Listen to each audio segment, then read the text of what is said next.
Salam elek mehriban adamlar. Sağ gurgun oturan mısınız?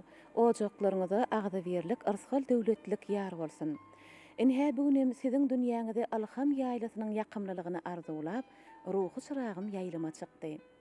Öz pähim parasadyny insaniýetiň beýik geljegine gönükdirip, dünýä nusgalyk işleri durmuşa geçirýän milli liderimiz Mehriban Arkadagmyzyň, hormatly prezidentimiz Arkadagly serdarymyzyň janynyň sag ömrüniň uzak tutýan ähli tutumly işleriniň mydama rowa jalmaklygyny arzu edýäs. Edid adamlar, ruhy çyragym gepleşigimiziň bu gezekde sanyny biz türkmen edebiýatynyň ýene-de bir görnükli wekili, ussat ýazyjy, dramaturg, meşhur terjimeçi, gayrat hemde watana bolan söýgüsi üçin medallarynyň eýesi, biziň hormatly ýazyjymyz Atta Durduýew hakyna giňişleýin söhbet ederiz. Ine bugün ýazyjy Atta Durduýewiň dörejiligi hakyna alym garaýşlaryny aýdyp öz görrüňlerini bermeklik üçin alymlarymyzdan çağırdyk. Häzir men olar barada size gysgaça maglumat bereýin. Ine olar Döwlet Mämet Azadadyň Naky Türkmen Milli Dünýä Dilleri Institutynyň uly mugallymy, filologiýa ilmläriniň doktory Amanmurat Baýmuradow. Şeýle de meň ýanymda Türkmenistanyň Ilmler Akademiýasynyň Magtumulat Naky Dil Edebiyat we Milli Golýazmalar Institutynyň esasy ilmi işgäri, filologiýa ilmläriniň kandidaty Täzegül Täçmämedowa. Ine ýazyjy Ata Durduýew şu edebi çeşmelerden, edebiyatlardan gyzyklanyp okap gören bolsaňyz ýazyjymyz hakyna köp ýerde ýaýyň içinde atta sözüm agdalýandyr. Ata Durduýewiň asylky öz adym oňa atda kılan ekeni, hakyky ady bolsa Berdimurat Durduýew ýöne atda kılan bolanlygy üçin Ata Durduýew diýip aýdylýar. Biziň sunwatymyzyň umuman edebi dörüdjiligiň sahypalaryny Ata Durduýew atly iki sany ussatlaryň ady agdalýandyr. Şonu bizi dinleýän ýerleşlemediň doğru düşünmekleri üçün teatr sunwatynyň wekili bolan, ýagny halk artistimiz Ata Durduýew däl, ine ýazyjy Ata Durduýew hakyna biz gepleşigimizde söhbet ederiz. Ine gepleşigimizde ýazyjyň nesillerinden geldiler. Ine Amanmurat molumyň ýanyna oturan Ata Durduýewiň ogly Saparmurat Durduýew. Saparmurat aga häzirki wagtda ol hormatly diýin çalyşdy. Ine Saparmurat Durduýewiň gapdalyna bolsa ýazyjyň agtygy Saparmurat agaňyň ogly Dawud Durduýew. Dawud häzirki wagtda ol telekeçilik ulgamyna zähmet çekýär. Ýene de bu sonç bilen size aýdatmyz gelýär. Ýazyjy Ata Durduýewiň çoğuluklarym gatnaşýarlar. Ine Dawudyň gapdalyna oň öz ogullary, özüm ýazyjyň atdaklany Berdimurat Durduýew hemimine ýene de bir çoğulugy Nuraly Durduýew gepleşigimize geldiler. Berdimurat Durduýew bilen Nuraly Durduýew ýazyjyň çoğuluklary olar häzirki wagtda Aşgabat şäherindäki 21-nji ýürüý töleşdirilen orta mektepde okaýarlar. Ine bärde bolsa gaýnatam diýip ýazyjymyza hyzmat eden şol ojagyň iň uly gelini inhä Maýa gatnaşýarlar. Hemi medid adamlar. Mehriban Arkadagmyzyň türkmen halkymyza o boldan tutup beren ýollarynyň biri Halipa şägirtlik ýoly bilen düýpli baglydyr. Ine Halipa şägirtlik ýoluna eýerip bizim gepleşigimizde bugün ýaşlarym çağırdyk, talepleri. Olar Türkmen Döwlet Medeniýet Institutynyň teatr sunwaty fakultetiniň talepleri. Ine olaň arasynda alypbarjy hünäri, onuň jurnalistika hünäri, teatr bilen baglanşykly, dramaturgiýa hünäri bilen baglanşykly bilim alýan geljekki şol urdaky ine hünärmenler diýsek ýalňyşmaz ýaşlar gatnaşýarlar. Ine gepleşigimizde başlasak häzir talepler egerde sowal ýüze çyksa ýa-da gönlün gönüşi sungat bilen ýazyjyň öz ykbaly bilen baglanşykly, gepleşigimiz bilen baglanşykly käbir sowallar bolsa başardygymyzdan size jogabyn bereriz. Onu ilki bilen Halipa hökmünde Amanmurat molum siz söhbete başlangıç goýup beräýin. Ine şu döwrümizin öýde şeýle beýik döwür boldy, ötenleri sarpalamak, watan üçin öz hyzmatlaryny gaýgyrmadyk adamlary, watan ýoluna bagş edip goşant goşup giden adamlary şu döwrüň özüne aýratyn ýatlamaklyk ýoly, hormat etmek, olaryň adyny ebedileşdirmek ýaly şeýle asylly ýoly eýerip biz üçin uly mümkinçilikler döredildi. Ine şol mümkinçiliklerden hem biz uğralyp şu gepleşigen miras teleýelimine taýýarlap halkymyza ýetirýär. Siz söhbete başlap bilersiniz. Bir karar döwletiň täze ýa-da galkynşy döwründe gahrman arkadaşymyzyň, hormatly prezidentimiziň türkmen halkynyň edebi, medeni, taryhy mirasyny sarpalamak baradaky taglimaty häzirki döwürde üstünlikle amala aşyrýar.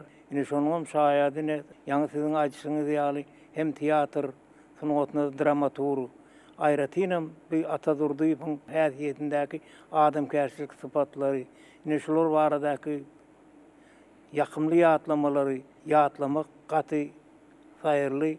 Siz bilýäňiz, gahrman arkadaşymyzyň ýoluny dowam etdirýän hormatly prezidentimiziň edebi miras baradaky nazary taglimaty munyň özi ýam şu adamlaryň ruhy geçmişdäki gazanan ruhy gymmatlyklaryny öwrenmäge, bilmäge ýol açýar. Atadurdyýyp bilen tanyşlygymyzyň esasy her bir ýazgynyň belli bir eseri bolýar. Ene şu eserleriň içinde de şonuň esasında da bir türkmen edebiýatyna uly goşant goşýar. Berdikerwaýew diýende biz aýatlaryň göz öňünde gelýär, Beksetäk diýende dogullar, Iqbal diýende ýam Hyzyderýaýew göz öňünde gelýär. Ine şunuň ýaly Atadurdyýew diýende de Keýmirkör göz öňünde gelýär. Men geçen asyryň 70-nji ýyllarynda Keýmirkör kim bolupdyr diýip bir makala ýazdym. Akademiýada Dil Edebiyat Institutunda kiçilmişär bolup işleýärdim. Ýörüýte ýerlap meniň jaýymyza geldi. Şu ýerde men geň aldym bir uly ýazgynyň, uly adamynyň, onda da frontçy adamynyň bir kiçilmişär ýerlap gelişi. Heresem bir çağa ýaly adam eken. Onuň gürleşi, onuň bir adam bilen mülakatly boluşy her bir adama düýpli täsir edýär. Şu akademiýada tähel wagtyň içinde bir topar adam daşyna üýüşdi. Yani Keýmirkör hakyndaky maglumatlary ýygnap ýörekende. Ol gaty köp zatlary bilýän eken. Ine şondan biz ataga bilen tanyş bolup galdyk, gatnaşykda bolduk. Aýratynam şu Keýmirkör eseri türkmen halkynyň taryh şahlarynyň biri. Onuň häsiýetinde, kılygynda aňyrdan gelýän gahrmançylykly adamlaryň gahrmançylykly häsiýetleriniň aýratyllyklary bar. Siz bilýäňiz, türkmen halkynyň gahrmançylygy Tumarlı hakyndaky, Çerak hakyndaky, Rüstem hakyndaky gahrmançylyk pikirler soňra Korkudata gelýär. Korkudataň döwründäki den soň sejerçilik gahrmançylygy başlaýar. Ondan soň Görogly başlaýar. Şu Göroglydan soň soňky şadetsan derejesine çykanlaryň biri Keýmirkör hakyndaky hekaýatlar, gahrmançylyk hekaýatlar. Siz bilýäňiz, Göroglyda kaçany kowuju bolmady. Görogly elimdama söwüşde adamlary öldürmegiň tarapynda däldi, bir öz halkyny gowramagyň tarapynda bolup çykýar. Soňra düşmany kowuju bolma diýen ýörüýte şygaram Görogly şadetsanyň esas şygarlarynyň biri. Ene şu döwürde indi diýmek Keýmirköre gelende biziň ata-babalarymyz aýratynam şu diňe uruşyň üstünden däldi. Geňeşmegiň üstünden, sözüň üstünden düşmany ýeňip bolýanlygynyň subutnamaty bolýar. Şoň üçin hem döwür bolmandyr. Eger döwür bolanmasa Keýmirköriň özüň bir uly şahsiýet derejesine galardy. Ine Atadurdyýyp diýilende bir frontçy ýazgylar siz bilýäňiz gaty az da. Onuň üstesine de fronta gatnaşmak, uruşdan gelmek, parahat durmuşda Atadurdyýyp ýaly maşgalaly bolmak, ol şem her kime ýetirýän bagat däl. Ana şu bagtyň içinde de Atadurdyýyp türkmen edebiýatyny täze gahrmanlary bilen baýlaşdyrdy, täze kitaplar bilen baýlaşdyrdy. Onuň diňe ýazgy tarapyny aýdyp otyr. Emma onuň jemgyýetçilik iş tarapy. Mysal üçin Türkmenistanda kitap çykarmagyň magaripçilik ogrunyň Atadurdyýyp köp ýyllap wezipeli işlerde işledi. Şonuň netijesinde de ol öz döwrüniň bir uly bir ündöwçisi, wagtçysy boldy. Aýratynam Atadurdyýyp da bir gowy häsiýetleriň biri. Ol kimem bolsa şu adam bilen gepleşmäni hem de şondan bir netije çykarmany başarýan şahsiýetleriň biri. Siz bilýäňiz, geçen asyrda näme o döwürde Keýmirkör ýaly adama öz kalamının aslından eser çıkarmak, ulu gayratlığın nişanı. O zaman Atatürk'ün kitaplarında bir ulu bir häsiyetli zat. Adamdadyň türkmenin özünün ruhi dünyasy, türkmenin ruhi gepleşigi, türkmenin däbi, desturi, kılıgy, häsiyeti, bizim ata-babalarymyzyň kazanan ähli kymmatlyklarynyň hemmesini eserini öz boluşlu görünçe çeper beýan etmege başlaýar. Ýani front döwründe kitaplarynda da seretseňiz, halkyň bir özüniň bir ýönekeýligi, türkmen halkynyň edermelligi, gaýratlygy, namsyňlygy, watançylygy dürli wakalaryň üstü bilen beýan edip berýär. Ondan soň her bir ýazgyň özüniň bir ýazyş usuly bolýar. Atatürk'ün kiçijik täsir edici hikayeler ýazýar. Ine bulam näme Atatürk'ün diňe bir ulu adamlar üçin ýa taryh şahslar üçin eser süretmäni belli bir derejede çağalara, yetkinjeklere de bir görülde bolarlyk eserleri döredýändigine şaýatlyk edýär. Atatürk'ün usatlary, Atatürk'ün şägirdleri gaty Ayratyna bol kitap neşir edilýän ýerde neşriýaty işleýän döwründe Türkmenistanyň belli ýazgylarynyň eserlerini çykarmakda da Atatürk'ün hyzmaty gaty boly. Ýazyjy Atadurdiýew ol 1960-njy 1970-nji ýyllarda Türkmenistan neşriýatynyň kitap neşir edilýän bölümini işläpdir. Ilki redaktor bolup soňra bolsa bölüm müdir bolup işläpdir Türkmenistan neşriýatyna ýazyjy. Ine şol ýyllarda bir näçe biziň tanaýan, eserlerini söýüp okaýan ýazyjydyr şahyrlarymyzyň kitaplarynyň kitap edilip çykarylmagyna uly goşandyny goşupdyr, okapdyr, belliklerini edipdir. Hemem şol eserleň, şol kitaplaň çap edilip halka ýetirilmegini himayet hem edipdir Atadurdiýew. Ine şolardan Berdi Kerbebaýewiň, Ata Atajanowyň, Gurban-Nazar Ezizowyň, Gözel Şaguliýewanyň, Atajan Tağanyň, Hydyr Derýaýewiň, Jora Allakowyň, Nury Bayramowyň bir näçe ýene-de şolar ýaly edebiýatyň ägirtleriniň eserleriniň ýygnanlyp kitap edilip neşir edilmegini Atadurdiýewiň uly zähmet paýynyň bardygyny size getiresimiz geldi. Men bütün ömrümü neşriyatlarda, gazetlerde geçirdim. Men misal üçün Berdi Kerbebaýewiň kitabyny redaktörledim, Gözel Şaguliýewaň kitabyny redaktörledim. Men bir Berdi Hudaýnazaryň kitabyny redaktörledim. Men redaksiýada işledim. Bulan hemmesi şu Atatürk'ün durmuşunda täze bir şahsiýetiň, täze bir ýazgyň emele gelirligini alamatlandyrýar. Kitaplarının temalary dürli. Bulan bir onun özüne maksud. Soň biz ýene bir zady unutmaly däl, Atatürk frontçy ýazgy. Ol gaty uly agyr söwüşleri başyndan geçiren şahsiýet, agyr durmuşy başyndan geçiren şahsiýet. Emma Atatürk da şu zatlary görmek mümkin däldi. Edil özü şu uruşdan soň dören ýaly, özü uruş diýilen zady aýtmadym ol adam. Ine şoň ýaly, oňsoň gaty tanışlary kän adam. Belli bir derejede şonuň şu eseri açan ýazýandygyndan belli ýaly sebebi ol barış gelişi, mihmançylyk oňorýan türkmen adamlarynyň biri. Ededi adamlar ýazyjy Atadurdiýewiň dünýä iýinmegi, oň oglanlyk ýerleriniň geçişi, okan ýerleri bilen baglanşykly ýatlamalaryny size ýetirmekçi bolamyz. Biz ýazyjyň ine şu kitabyny elimizde alyp bilelikde hereket etdik. Çünki şu kitabyň soňky bölümini ýazyjy öz terjime halini bize ýazyp galyrypdyr. Ededi adamlar, biziň bu duran ýerlerimiz paýtagtymyz Aşgabatymyzyň merkezi. Ine biziň solumyzda Türkmenistanyň Daşary işleri ministrliginiň Halkara Gatnaşyklar institutynyň häzirki binasy bar. Biziň duran ýerimiz bolsa bir wagtlar paýtagtymyz Aşgabatymyzda sergi geçirilýän, sergi görkezilýän bina bar. Ine şol binaň edil biziň alkymyzda ine şol bina ýerleşýär. Häzirki wagtda ol uly bir söwde öýüne öwrilýär. Ýani köpek dağ bazary bar. Biziň size ýetirmek isleýänimiz bolsa ýazyjy Atadurdiýewiň çağalarynyň geçen ýerleri şu ýerler. Ine bizden gaýrada bolsa hut ýazyjy durdyň çağalykda ýaşan öýü ýerleşýär. Ol wagtlar şol ýerler Aşgabat owaty diýilip atlandyrylýan eken. Indi size takyk aýtsak, ýazyjy öz ýatlamalarına ýatlaya, men doglan ýerim bilen baglanşykly maglumatlar biraz jedelli boldy. Ejemiňe öz hataby bady, kakamyň öz hataby. Hersiniň öz çelgesi bady diýip belleýär. Öz doglan ýyly hakynda maglumatlarda anyk galdyrmaklyk bilen baglanşykly ýazyjyň maglumatlaryna aýdylýar. Men o wagtymyzda ak mektep bady diýär. Şol ak mektep bady diýip atlandyran ýerlerem şu töwerekler edýdi adamlar.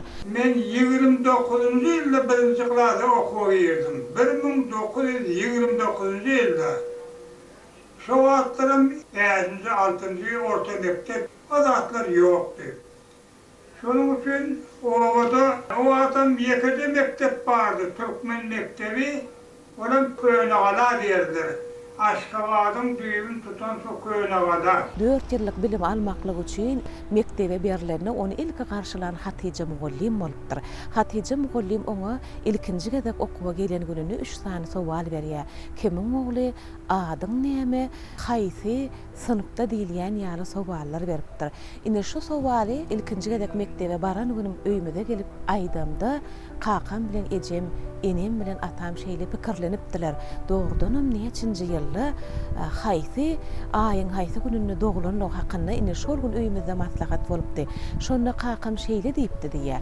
Atağa bir zady bilýän öze sen boşluk habaryň gelende men Akdaşda döbek döwüp gördüm. Özüm howa şeýle yssydy diýär.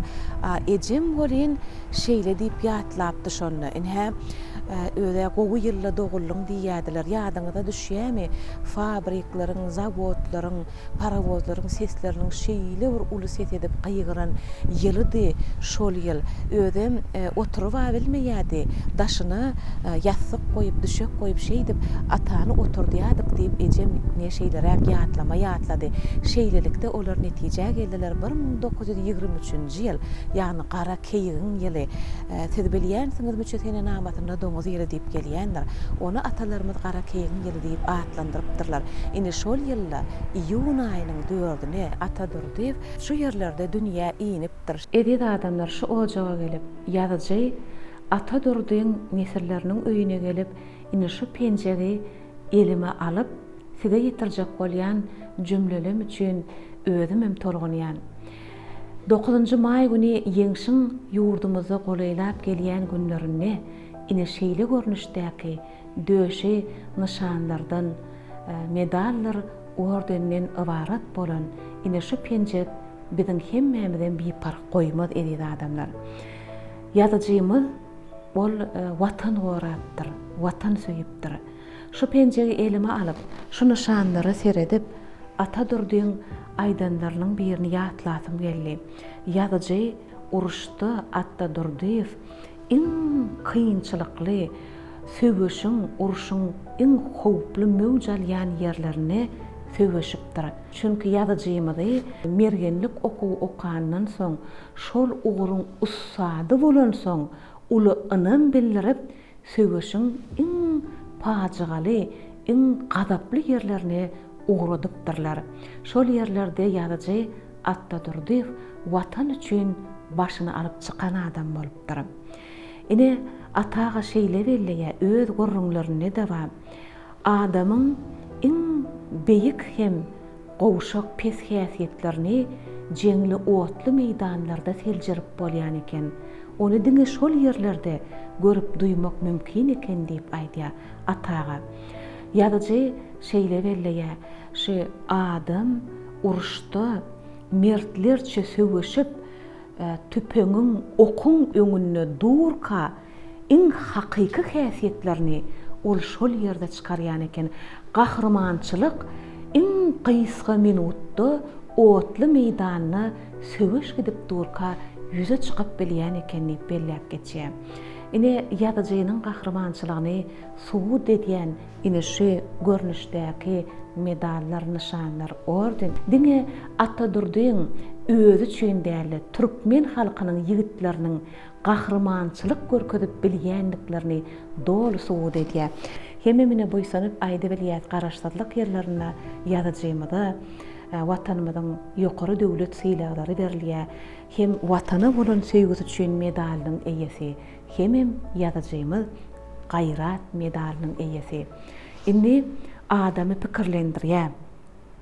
Jeňiň içinde, uruşyň içinde, oduň içinde söwüşip, gahrymançylyk görkezip, ineşeýli, döşe, şeýle nişanlardan, sylaw hormatlardan dolu bolan şeýle penjegi geyinip watan, goran, gerçegiň birdenkä nädip edebiýat meýdanyna düşdük diýilýän sowal edýär adamlar. Hemme de döreýär. Bizim şu sowala gepleşigimiziň dowamyny başardygymyzdan dollygyny jogap bermeklige çalyşarys.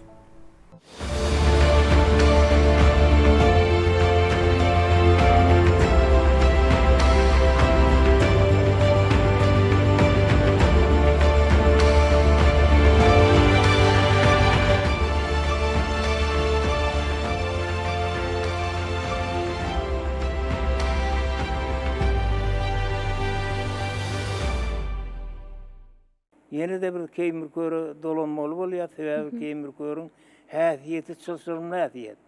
Birinciden keýmirköriň özi şahsiýet hökmünde çylşyrymly.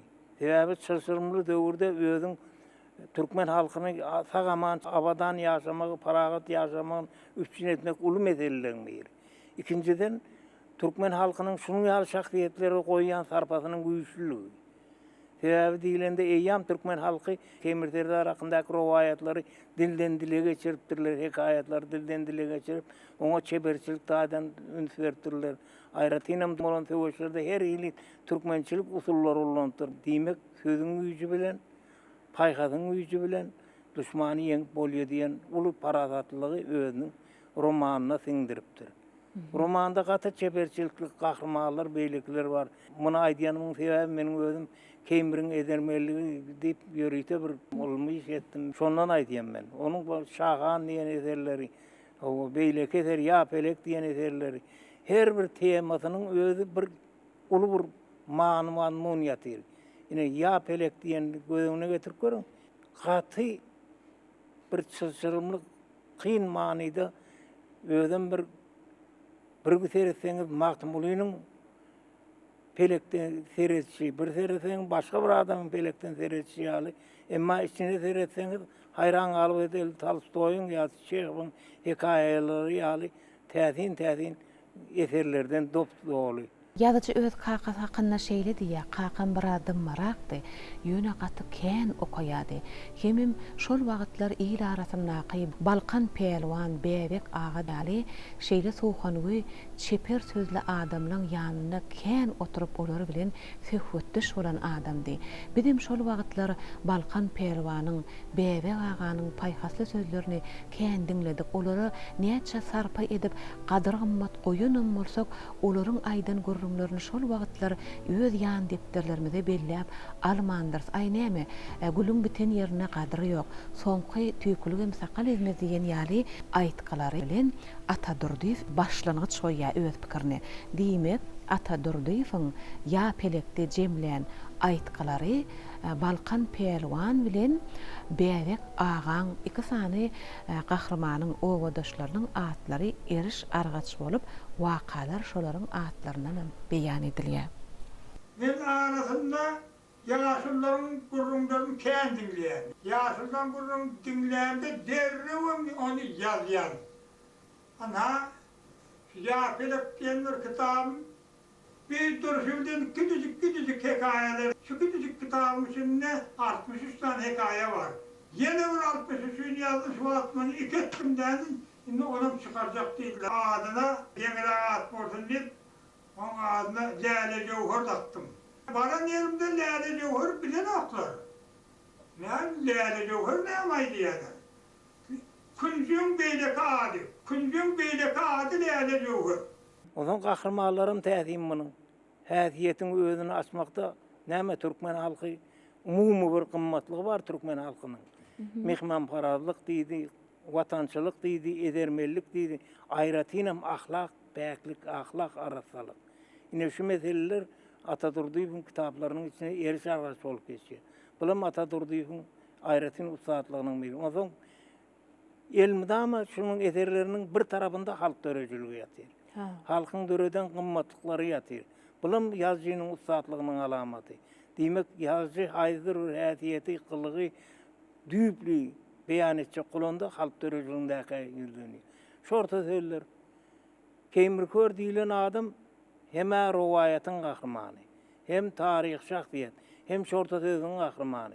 Bizde merhum olduk bir dehilli folklor alımda Şah Muhammed, Hal Muhammedov dip, ana şu yürüyte özünün disertasiyasında Kemirkör'ü, beylikleri şorta söz kahramanı hükmünde.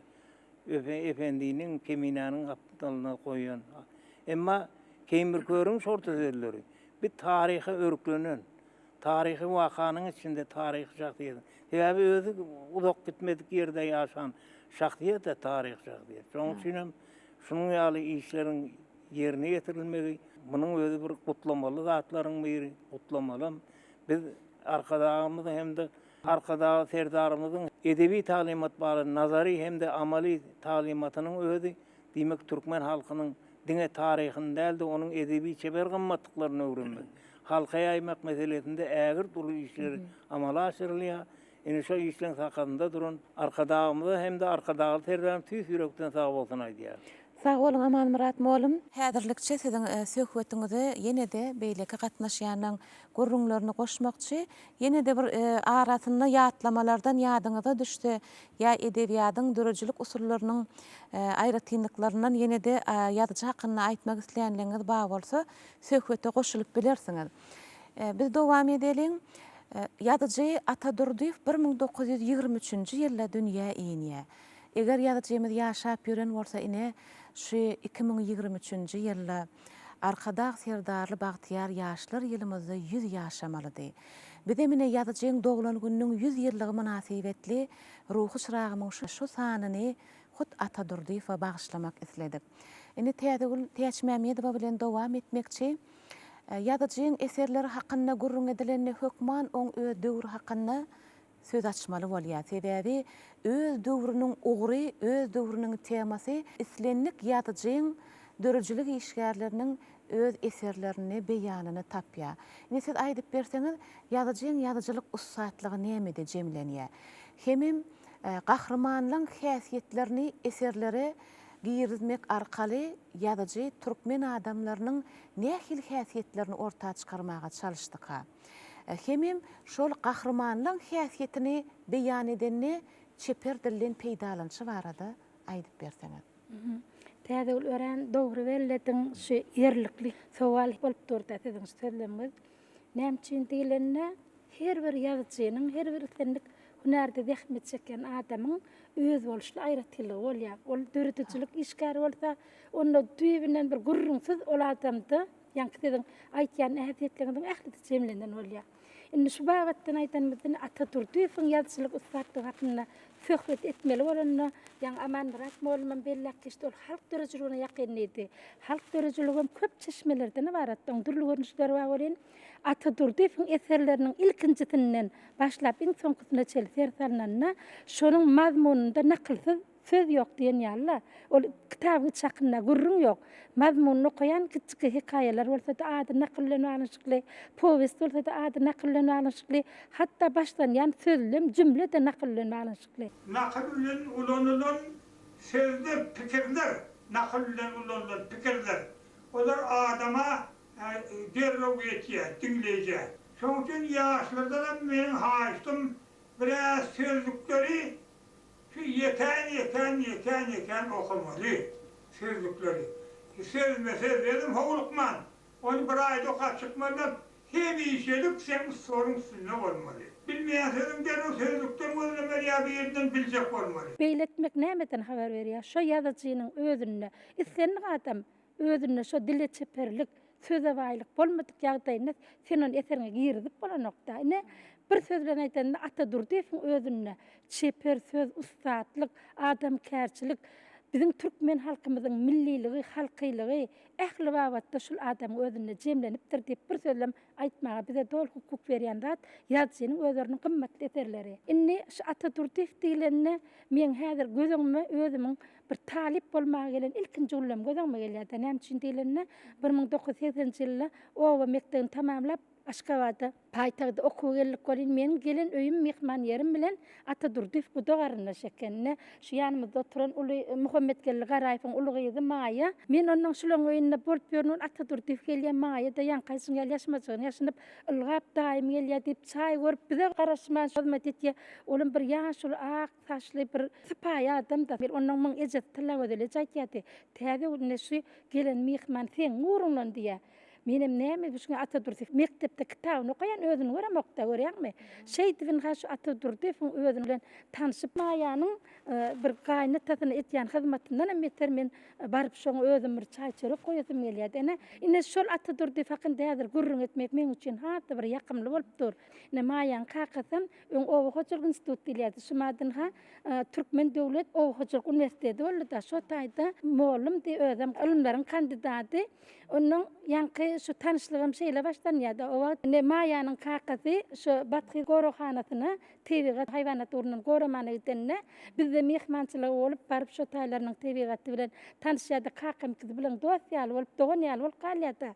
Indi diýjek bolýanym ýa-ni Aman Murat molum bellidi-de adam kärçiligi tarapyndan şeýle pesbel adam. Şolaryň nesilleri bugün biziň aramyzda tür iki tan ilmli, bilimli adamlaryň çağalary, atyklary oturan men şu wagt görüp gowanýanlar. Sebebi şoň ýaly bir zähmet söýür, mehman söýür adamlaryň maşgalasy bilen oturup ýazy hakynda gurrun etmek biziň üçin alim denen hökümde hatda bir gowandyrjy waka bolupdyr. Indi täze şu ýerde şu edebiýat we sunugat gazetini Atatürk 70 ýaşanyna Kowus Ahmadow makala ýazypdyr. Şoň 70 ýaşyna bagışlanyp ýazılan makala.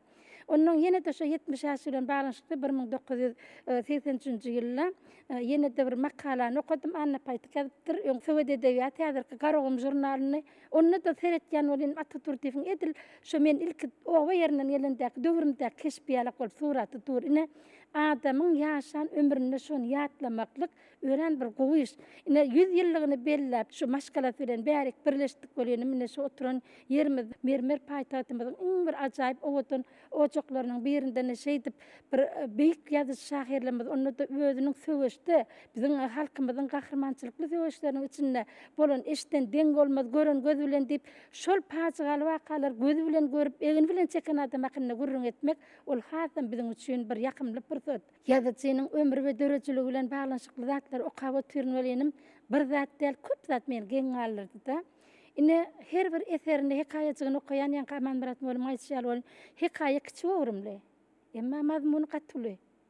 Onun içinde owa durmuşam bar, tyýlam bar, beýik watançylyk urşunnaky, okuň içindäki durmuşam bar. Umuman alanmazda biziň türkmen halkymyzyň medeniýeti, sunugaty, adamkärçilik, mehmanparazlyk birek bolan hormat, süýgi, birek bilen düşünmek ýaly adama mahsus bolan adamkärçilik typatlarynyň hemmesi jemlenip gahrmanyna berilýär. Diýmek, şu häsiýetler gahrmanda bermek üçin şol adamkärçilik ilkinji nowatda özüňde bolandan soň ol seniň galamyňdan ýa halka gowuşýarda. Şu ýerde Atatürk adamkärçilik typatlarynyň gowy taraplarynyň hemmesi jemlenipdir. Olam öz edebi mirasyny biziň halkymyza bagyşlapdyr diýmäge bize dolu esas berýän, gözümüz bilen görüp duran eserlerimiz. Ýene-de Atatürk'iň häsiýet hakynda seýtnýär Ataýew şeýle diýär. Ol adam tanamaga şeýle ökdedi. Her adamyň adam tanamaklyk usuly bolýar.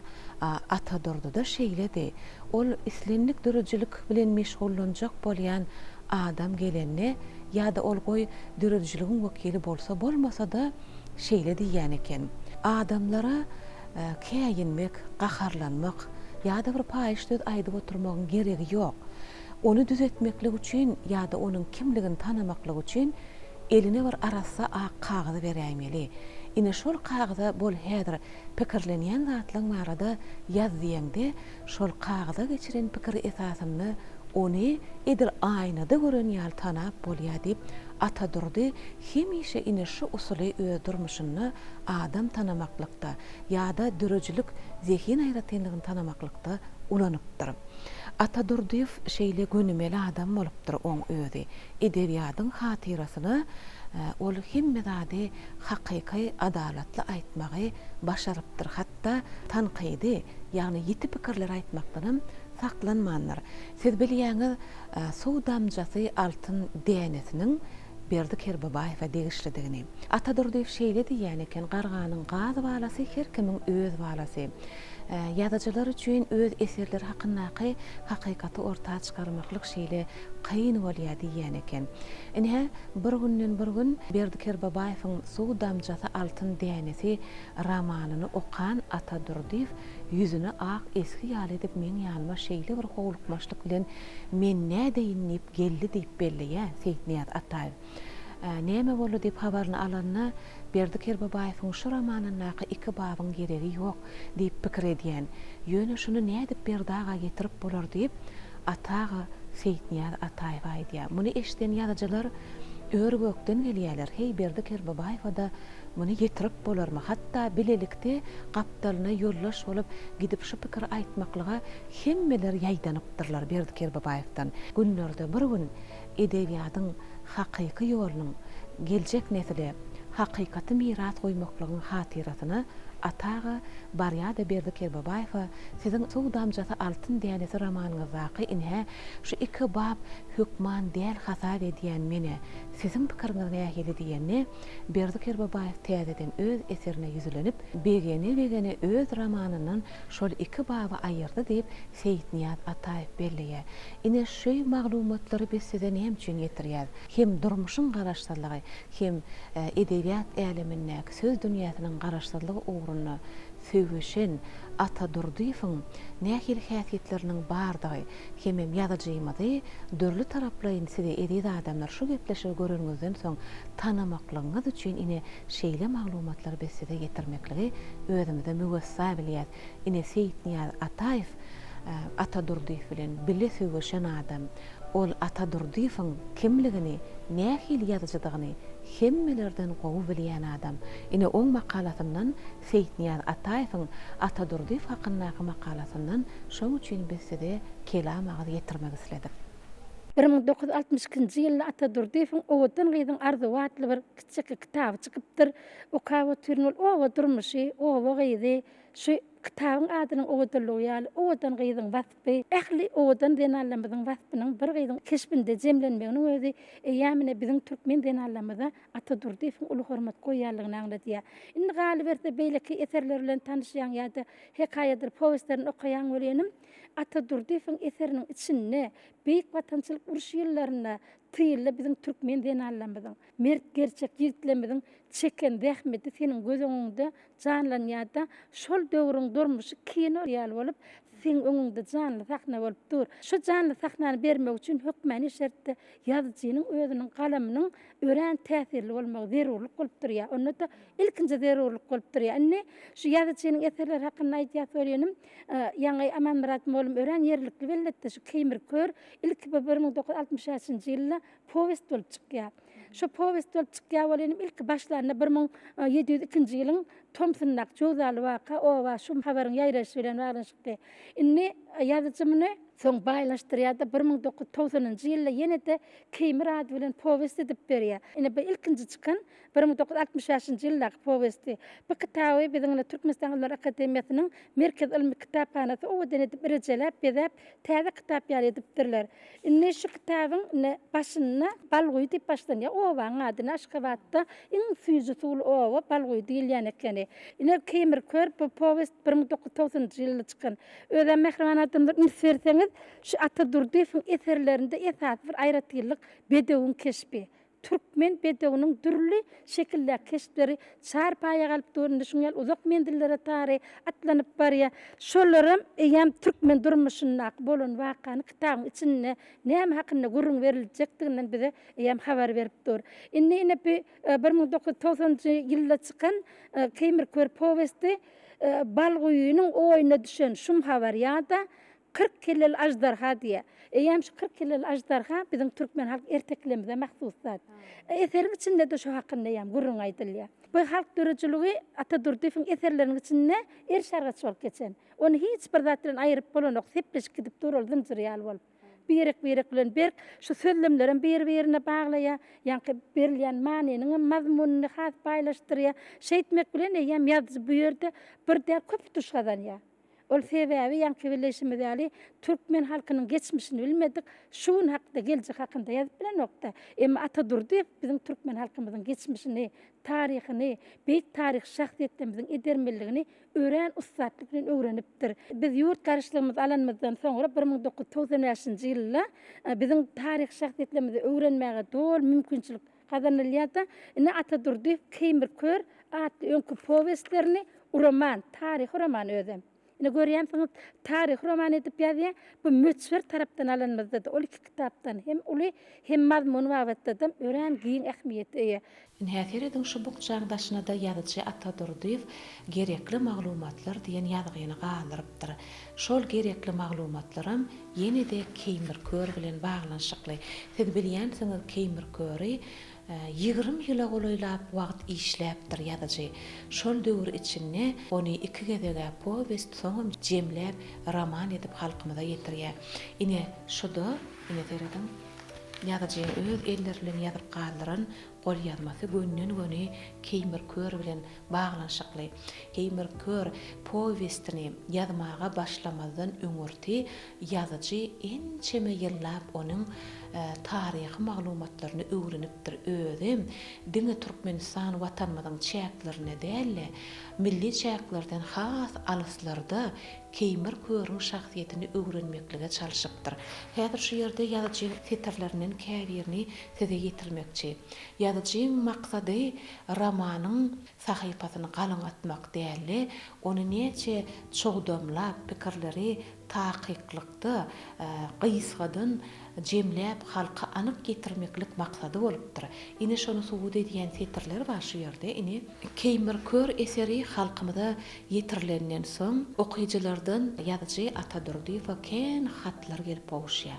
Şol hatlaryň Keýmirkör bilen baglanşykly ençeme sowallaryny özüne jemlänligi barasyny ýazyjyň hut özüni şu ýerde ýazgylar galyrypdyr. Ine şeýle diýär, Keýmirkör romanyny okap çykanmadan soň bizde kän sowallar peýda boldy diýip bir näçe kitapxon adamlar maňa iýberen hatlaryny ýazypdyrlar. Dogrudanam soraglar ören gyzykly ekeni. Onsoň men Keýmirköri galňatmajak bolup, esasanam watan hakyna ýazjak bolup, hatda romanlaryň esasyny köp gysgalyp, köp wakalary romana sygdyryp bilmedim. Inni şol kitapxon adamlaryň heme olaryň isleglerini kanagatlandyrmaklyk üçin hemem öz içimi sowatmak üçin men köp resmi namalary, maglumatlary ýazmaly boljak. Odal aýdyşym ýaly men roman üçin resmi namalary Türkmenistanyň gol ýazmalar gaznasyndan, Alymlar Akademiýasynyň baý hem köp türli kitaplaryndan İngilizce, Rusça, Parsça, Arapça, Nemis dilindäki, Ermeniçe çykan ýüzlerçe taryh kitaplary ilki men çöpledim. Biziň öz dana ýatkeş ýaşyllarymyz bilenem söhbetdeş bolup alymlarymyzyň, Moskwanyň alymlarynyň ençemeleriniň beýçek uly kitaplaryny Keýmirkör hakyndaky maglumatlaryny men öwrendim. Ine 18-nji asra degişli integrus dilini de geçmedik ýa-da mundan 100 ýyl öň dörli ýat şäherlerde çap bolan şol resmi namalary azap edip ýygnapdym. Şol ýygnan maglumatlary hem ýele sowrup goýbermeýin diýen niýet bilen özüme gelen hatlardaky sowal bilen ýüz tutan adamlara jogap bermekligi niýet edindim diýipdir de ine şeýdip. Kän maglumatlary Keýmirköri öwrenişi, onu eser hükmünde gözüňünde maksadyny jemläp halka powest hükmünde ýetirmeklik üçin çemeleşişi bilen mahlasy Keýmirköri ýazmak hakyndaky ilkinji pikirler döräniniň te roman bolup halka yetýänçe ine şol eseri döretmek orna çıkanından başlap ine ýazyjy nähili pursatlary baştan geçiren bolsa şo zatlaryň hemmetini şu bukjada ýatlama edip bize miras edip ýazyp galyrypdyr. Diýmek Atadurdiýew Keýmir Köri nähili ýazmaga başladyka, nähili pikirler ony şu Keýmir Köriň şahsiýetini açyp görkezmeklige çağırdyka diýilýän sowallarymyzyň hemmetini ine ýazyjy şu bukjada ýazyp galyrypdyr. Täze ol şu kitap okuyan bolenim şu bir zat gaýtalanmaýa. Şu 3 kitap, birinji kitapdaky waka, ikinji kitapda öz beýanyny tapýa. Ýöne 3-nji kitapda Keýmir Kör taryhy romanyna düýbinden başga täze maglumatlar berilýär. O maglumatlar okap ötürsiň türkmen halkynyň geçmişinde görnähil wakalar bolupdyr diýip biziň taryhdan okap mälim bolmadyk wakalarymyz ýa-da edebi çeşmelerimiz okanmyzda da bize nätan şolan hadiseler, wakalar, pajgaly günler türkmen halkynyň durmuşy ýöne şonu da boyun egmezlik bilen, gahrmançylyk, mertlik bilen watan goraýşlar biziň gözeňimizde canly kesipde durýar. Indi şu ýerde Keýmir Köriň adamçylygy hakynda sat ýazyjy ören bir gowy wakalar bilen baglanşdy, şoň kesipini açyp berýär. Esasy bellemeli zat Keýmir Kör ören dile bar bolupdyr. Ol şeýle bir söze çeper bolupdyr. Özüniň dili bilen ilçilik edipdir. Ine käbir adam özüniň ýaragy bilen ata minip owany watanyny goraýan bolsa, Keýmir Kör şol zatlaryň ählisinden ýokarda özüniň akyl paýgasyny goýupdyr. Sebäbi ýankyna Amanmurat molum gelleşýäli, nähil sowal ýüze çykanda şoňa jogap bermeli bolanyna gün jogap dälen aýlawlyrak ýerinde aýlawly, gyýtak ýerinde gyýtak, gönümellik ýerinde dogumlyk bilen gönümel durmak başaryp şol öz halkyny watanyny gorapdyr. Özüm şu Keýmir Kör ýaşan döwri türlü taraplaryň durmuşynyň wakalary bar. Şo bilen baglanşykdan eýem halkyň öz içindäki agzalylyklar, garşylykly göreşler, söwüşler, şo zatlaryň hemme pursatyny Keýmir Köriň gaharlanyp bir eden işi ýokdan paýgatlyk bilen eden işler bar. Ine bu da näme öwretýär biziň şunky adamlarymyza, geljeki ýaşlarymyza da durmuşda diňe sabır kanagatly bolmak, akyl paýgatyň bilen, özüňde bar bolan üşükliligiň bilen durmuşda göreşmek, öz maksadyna ýetmek ýaly edebi ýörelgeler kitap içinde erşerge çok geçýär. Eva diýip bir ýaşly Keýmir Kör barada. Onun Keýmir Kör barada ýazdym bolýan 20 ýyllap ýazdym da. Ýöne 3 kitapam ýazdym. Keýmir Kör barada. Keýmir Kör romanyna birinji baýram berdiler. Munda gowurlan ýer. Hukman kılıçlaşma bilen, hukman kan dökmeler.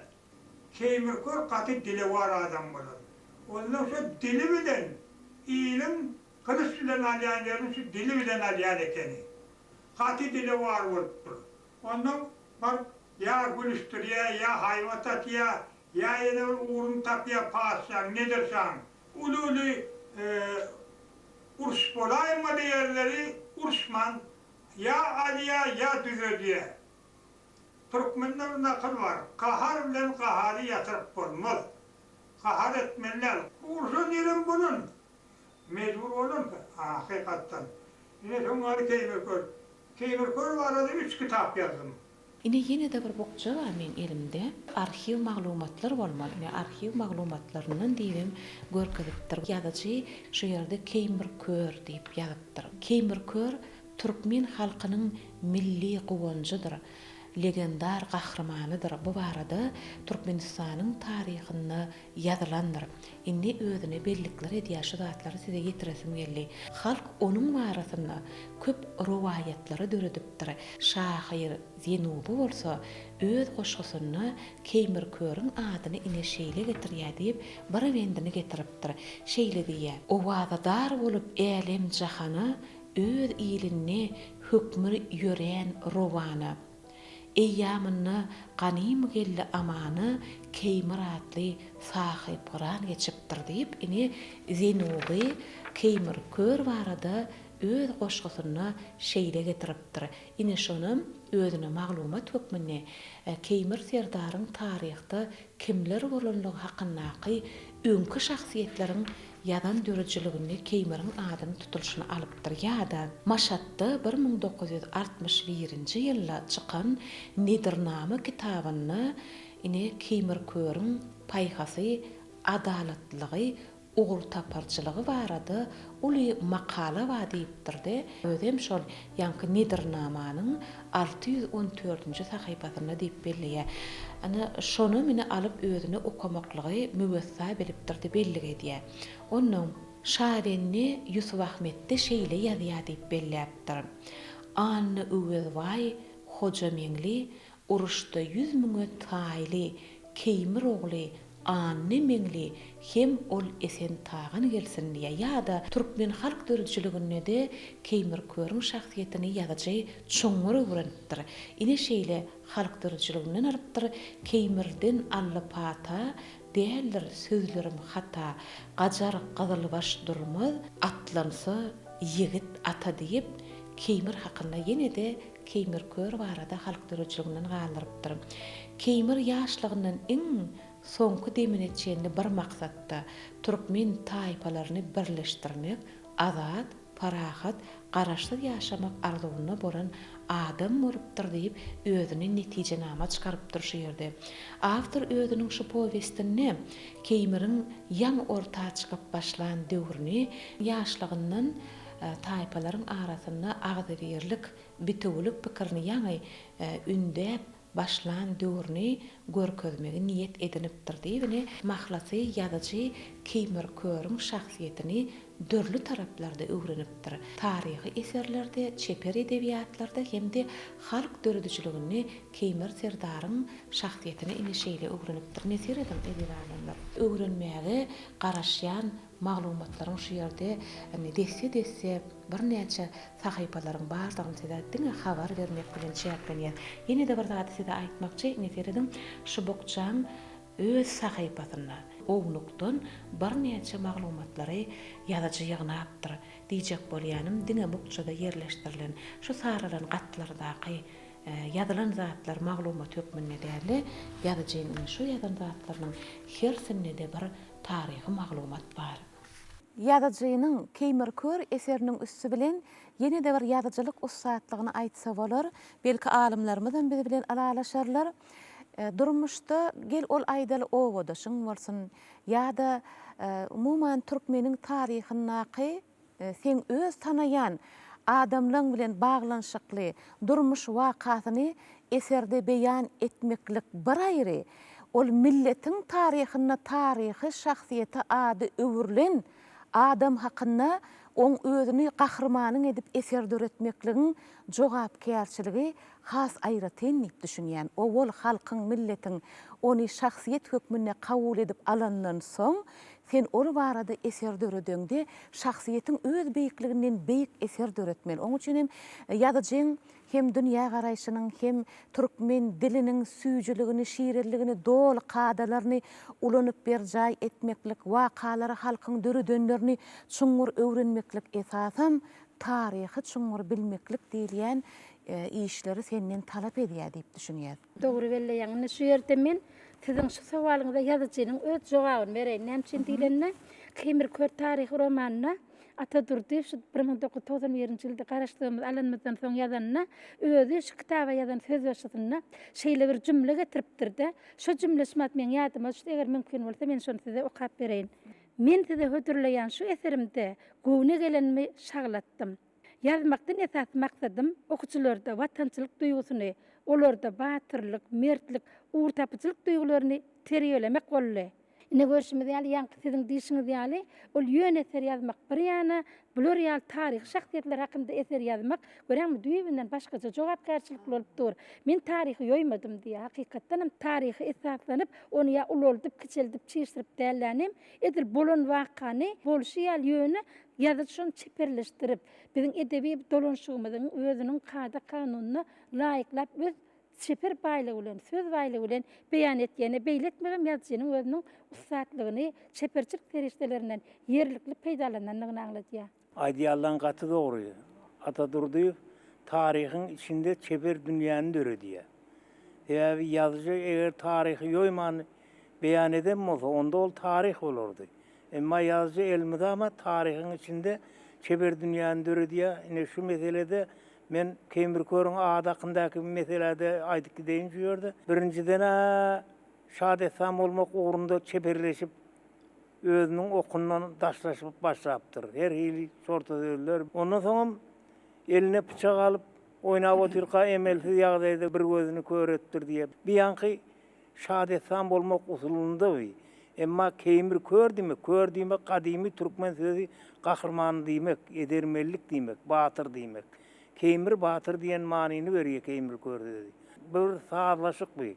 Tarih bilen çeper dünyanın sağlaşığı. Ana şonu oňuran adam ustad yazıcı oluyor. Şöyle yazılan birim Ataturk diyor. Täze ulgenece edebi dolanşan kadalaryny peýdalanyp taryhy ýoýman eser döredipdir diýdi. Asezin ha taryhyň içinde çeper dünýäni döretdi diýýäňizde. Düýüp özüni bir göz başdan alyp gaýdýan alimlaryň pikirleri biz üçin şeýle täsirli. Aslynda ine ýaşlar üçin geljekde ilim ýoluna gözlegi işlerini geçirjek nesillerimiz üçin hem ine şular ýaly çemeleşmeler, pikir ýöretmeler nusgalykdyr diýip menne ýetiresim geldi ýaýlym arkaly. Eýsem Keýmir Serdar kim bolupdyr? Biz bu soragyň jogabyny hormatly ýazyjymyz Atadurdyýewiň Keýmirkör romanyndan alynan bir parçadan ýatlaýyn.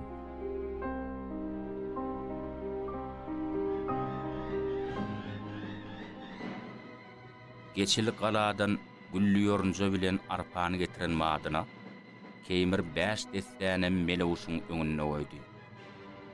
Haltaňam agdyny çögürdi. Eýslenip ýymy goşawuşlanyp, ýana uşlanyp berilýän melewuş mawy güllüýörünjeden işdämeniýe. Käta arpada agdurýa.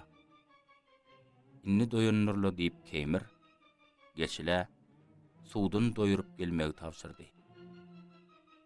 Geçil sorady. Näçe ýugdum mereýin Keýmir? Ýugdum sany ýok. Näçe işte beriber? Keýmir. Sen melewuşy ýarjak bolýarmy? Siz diýenlenmediňde arkaýyn boluň. Maňa da adar bermäň. Suwdundan melewuş ýene agdyny ýorunjydyr arpa urdy. Keýmir besesdirle. Ýitin geçili ýitin.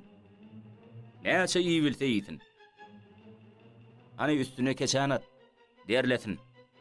Soňrak ýene basyryp berem alalyň. Geçili. Melewuş doýdugy ýene eglenmän soýak gel. İçi bilen niştin, iyi bilen niýsin. Geçen aýyrman derlet. Kän derletin. Melewşuň agdy tä öýläni çenli dek durmady. Garny ulolly gitdi. Gün dağı tarap eňenden märeki köpeli wurdy. Geçili dagy sapylja gaty ürküdäýmän diýip olary goşa goloýa getirmediler. Märeke melewşa uzakdan tomaş edýärdi.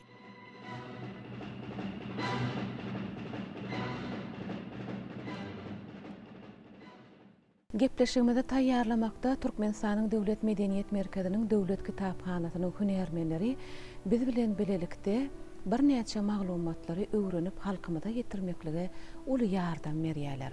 Ine biziň öňümizde şu görnýän neşirler dörli döwürlere degişli. Gepleşigimiziň dowamyny Atadurdyýewiň metbuat bilen gatnaşygyny açyp görkezmeklige çalışarys. Hem ýazyjy hakynda ýazylanlar, hem ýazyjyň öz ýazanlary metbuat bilen gatnaşygy barada size ýetirers. Pioner jurnalyny ýazan çağlar barada bir hekaýet bar. Hekaýet, hawa kitabyň dostlary. Öňkü Pioner jurnaly 53-nji ýylda kenne. Abi ýene de men elimde Pioner jurnaly 55-nji ýyl.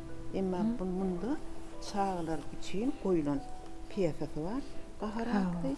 Hemim diýeni men bellemidi bar şerde. Çınar atly ertekisi bar. Hawa ýazyjynyň bir näçe piyesalarynyň bardygy hakynda da aýdypdyk. Ine şolaryň biri bar eken, onuň häzir gepleşigimiziň dowamyna ýetiririz. Bolýa Halip onu ýene-de biziň bir talap kagazyna görkeden ýazyjy bilen baglanyşykly bir okumak isleýänlerimiz we halkymyza ýetirmek şolarym kyn görmeseňiz bize getirip berýärsiňiz. Sag bolun, häzirlikçe. 1983-nji ýylda çykan Edebiýat we Sunugat gazetiniň bir sahypasyny Söbeşçiň dostumyz atly makala bar eken. Bu makalany Seyitniyaz Ataýew ýazdypdyr. Siz bilýänsiňiz, Seyitniyaz Ataýew Atadurdiýew bilen uruşda bile söbeşen dosty. Hem bular edebiýat meýdanyny dörüjülükde öz boluşla ýyz goýup bir-birige halipa şägirt bolan adamlar. Seyitniyaz Ataýewiň Söbeşçiň dostumyz atly makalasy ýazyjyň ýene-de bir täze tarapyny açyp görkezmäge kömek etdi. Seyitniyaz Ataýew şeýle belleýär, şol döwürlerde okuw kitaplaryny Atadurdiýewiň keşfi ýalpyllap görünmese-de ýa-da onuň ady sahypalarda berilen bolmasa-da Atadurdiýew okuw kitaplarynaky bir näçe sahypalar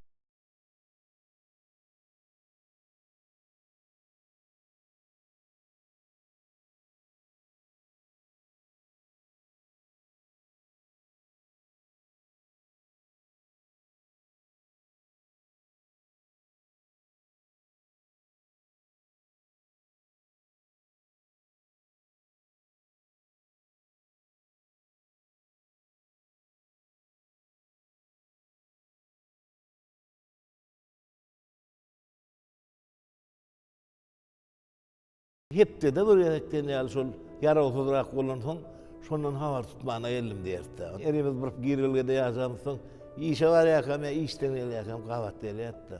Özü gaty gurrunda şadam üstüne de ýene bir gowy tarapy eger sen gyssanmas barýan bolsaň kän saklamady.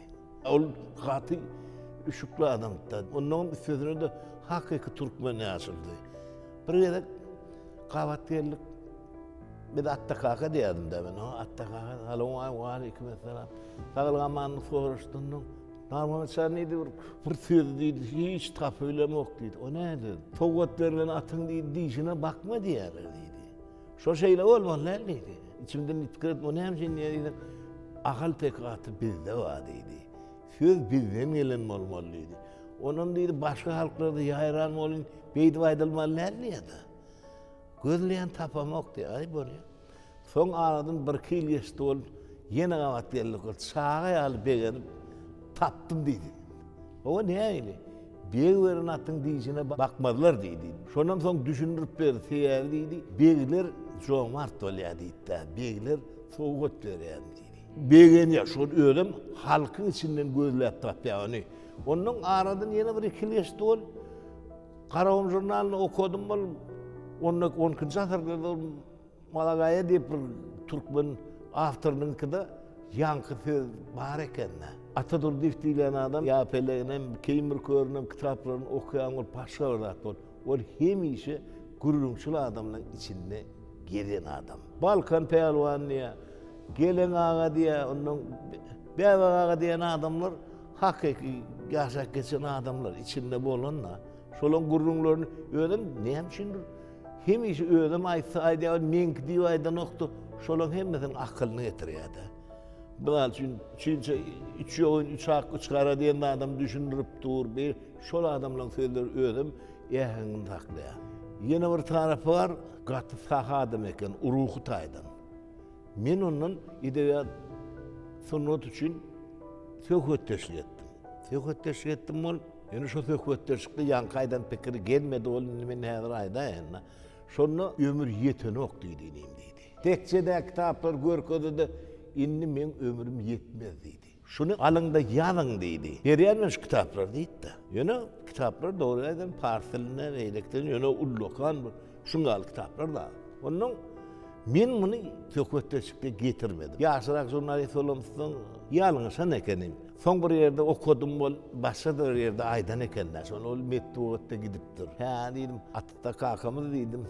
Şunu yürekden aýtdyr diýdim. Atadurdiýew at taklanna, İyi dedim oğlum adı verdim rahat eken. Diyecek olanım ol ad takılan adam men pikirimçe şu häsiyetim, yaşıllığım geçen bolmaly. Kan adamlar işesili de anır dağı var diye onun bir analı verdi fa. Şu diyecek olan adam şolunda üşön yerine şu taşını tegelenir oturlar da. Onun özü kıssalık gidemese dağılmadı da. Akıllı gururları bilen özüne çekilyen kitaplarını okuyanda şoňalyk içinden ersara sok geçer da şu Türkmenin terbiyesi var, ata var. Önüm söze bayanım. Kadim sözlerde atları köni ulanıştan al diyen sözlerimiz ulanını diyeni düşlüklü olup dur da. Ama şunu ayratin alanda düşlüklü değil yani. Ama şunun sözlem içinde geliyor olin düşlüklü ödüm ulanıştan galan. Ödüm hemişe yankı diyişim yani Türkmenin zatlarını kovar etti. Milli zatlarımız kovar yani. Değişmeyen hemen var yani. Kevr yaşlılar var gelen, Balkan pehlivanı var. Bir gördüm bari yara çayın aşında yüz oturan yalı gözüne geliyor. Bir çetti atta durdum oturan yalı. Yönü dinde oturur demek adam eken. Dedim söyledin mi ölmez mi? Gürleş oturdun ol, söyledin mi ölmüyor. Türkmen yaşılsa. Onun yine de bir kov tarafı var değil. Kakam şey değil, atam şey değil diyen terlemleri ben kânestim. Şol tavsırık Türkmenin terbiyetine koyulan olmalı. Tealim veren adamlar şiile fiile yani. Şunun metboda çağırıyorlar işi. Onun yaydana var ya ol atatatsan ya adamın eline düşüp durdu. Şunu bir gururun var ya, her söylümünün üstüne duruşunu. Şeyle bir fiile ol atatatsana. Ola şahir, o orada kıssası. Men dönemlik yoluna neyini başladım. Şuna aydın ömürlüm. Men hiç açılan bir yazı olarınıydım oktum. 1946 yılda fronttan gelende redaksiya işe girdim. Yaş komünist redaksiyasına. Şonda gidip ondan kalkta yığın arada, buğday oruğu arada, iktisadi meseleler vardı, beden terbiyesi vardı, makaleler yazıyordum. Bir akıllı adam, halifam, Atacanov diyorlar. Şu bana aitti, Attaş dedi. Sen dedi, korkakları vurdun, batırları vurdun, sen adamdan dedi, her hili yağdayını vurdun. Şunun için sen kahramançılık barada yaz, front barada yaz dedi. Ondan sonra ben son fikrini kabul ettim. Katı doğru aydan ekeni. Sebebi kahramançılık barada yazacak buradan, öğüm hem yaralanmalı, öğüm hem ölmeli, öğüm hem dirilmeli. Şunun yani onun Atatürk'ün diyişinden hikayeler yazıp başladım. Yani kan adamlı orta. Okuyas kitabını okuyas doğru maysam şey. Türkmenin hakiki yaşlısı bir son gururunu da bil me'taç. Kavat sol deruluk güde çıkıyor. Onun şu deruluk güde çıkanına döröcülük işler orada doğrudan son eserlerine yapışan da. Sonra alıp şunu okadın öyle. Burada gözleyen ana şu kitapları neyse de okanım oldum. Şu taşon okak kutorayansan başından turadın elin ok. Bu yüzden teyem biz şol adamları gördük. Şol adamlara katlaştık. Kimir kör vavatta katı vatansı adam üstüsünü de şoňalyk gahrymany töwerebilen öwrenmeli. Nedir şaýlenem hemmedinin öwrenmeli bolýar. Şoňa men ýetişmen diýdi. Alın diýdi. Ne söhbetimizin şu yerine Saparmara dağı sizem goşulaýsaňyz, ine ken aýdylýa Ata Durdiýew ol durmuş hakykaty, ol edebiýatymyzyň hem taryhy, ol biziň watanymyzyň hem taryhy, ataga söwüşiji, watançy, ýazyjy, watançy adam bolan. Elbetde uruş söwüş meýdanynyň hemme ädimleriniňki bir adamlaň egnine düşýän hasratlar deňdir ýöne şeýle bir uruşyň pajygaly geçen ýerleri bolupdyr. Taryhdan onu bilýändirler ýaşlarymyzam. Ata aga iň söwüşiň bir pajygaly, bir müwjirýän ýerlerini watan goramaklyk öz paýyna düşüpdir. Sebäbi ýazyjymyz ataga ol mergenleri taýýarlaýan ýörüýtek okuw bölümim okapdyr ekenne. Onsan has onu ussat görüp, edermen görüp, şonna yaşlary urşa uğradanlaryna şol ýanky söwüşiň has güýçligi diýen ýerlerine bölýär ekenler. Men atagaň şu sözüni hemişe ýatlasym gelýär. Adamyň iň hakyky häsiýeti söwüş meýdanyna ýüze çykýar ekenini belliýär. Şu kän adamy pikirlendirýär. Ine şeýle diýmek bilen bir zat aýdasym geldi. Atagadan soraýsaň ýa-da ataga ýazdyryp onu görledäýseň parahat durmuşyň bir lezzeti hakynda, säherleriň asudalygy hakynda, çaýga gülküsü hakynda, şu işretli zaman hakynda egerde ata-aga ýaşap ýören bolsa, şu rahatlygy, şu parahatlygy gör ol neniňsi beýan ederdi. Ataga urşuň hopbatly günlerini egini bilen, gerdeni bilen geçiren soň bu günleriň gadryny ol hemmelerden aýratyn biljek ýazyjydyr diýip onu diňemen däl, kän o arada öz eginneşleri, ýazyjylar, şahyrlar, alimler ýazyp galyrypdyrlar. Sapar Murad aga, bu zatlary siz bizden has gowaýdarsyňyz. Siz hot ýazyjyň öz ogly, döredjilik hakynda ine alimlenmez görüň berip otyrlar. Siz durmuşda öz kakaňyzyň nähili kaka bolandygy hakynda ojakda, öz dostlaryna nähili dost bolup bilendigi, öz agtykçowluklaryna ata bolup bilendigi hakynda, adamlar bilen gatnaşygy hakynda nämeler aýdyp berersiňiz? Sağ olun beren sözleriniz üçin. Alimlenme gowy sözler aýtdylar kakamakda. Adam dörejilik uğruna, döreden kitaplar var arada, eserler var arada.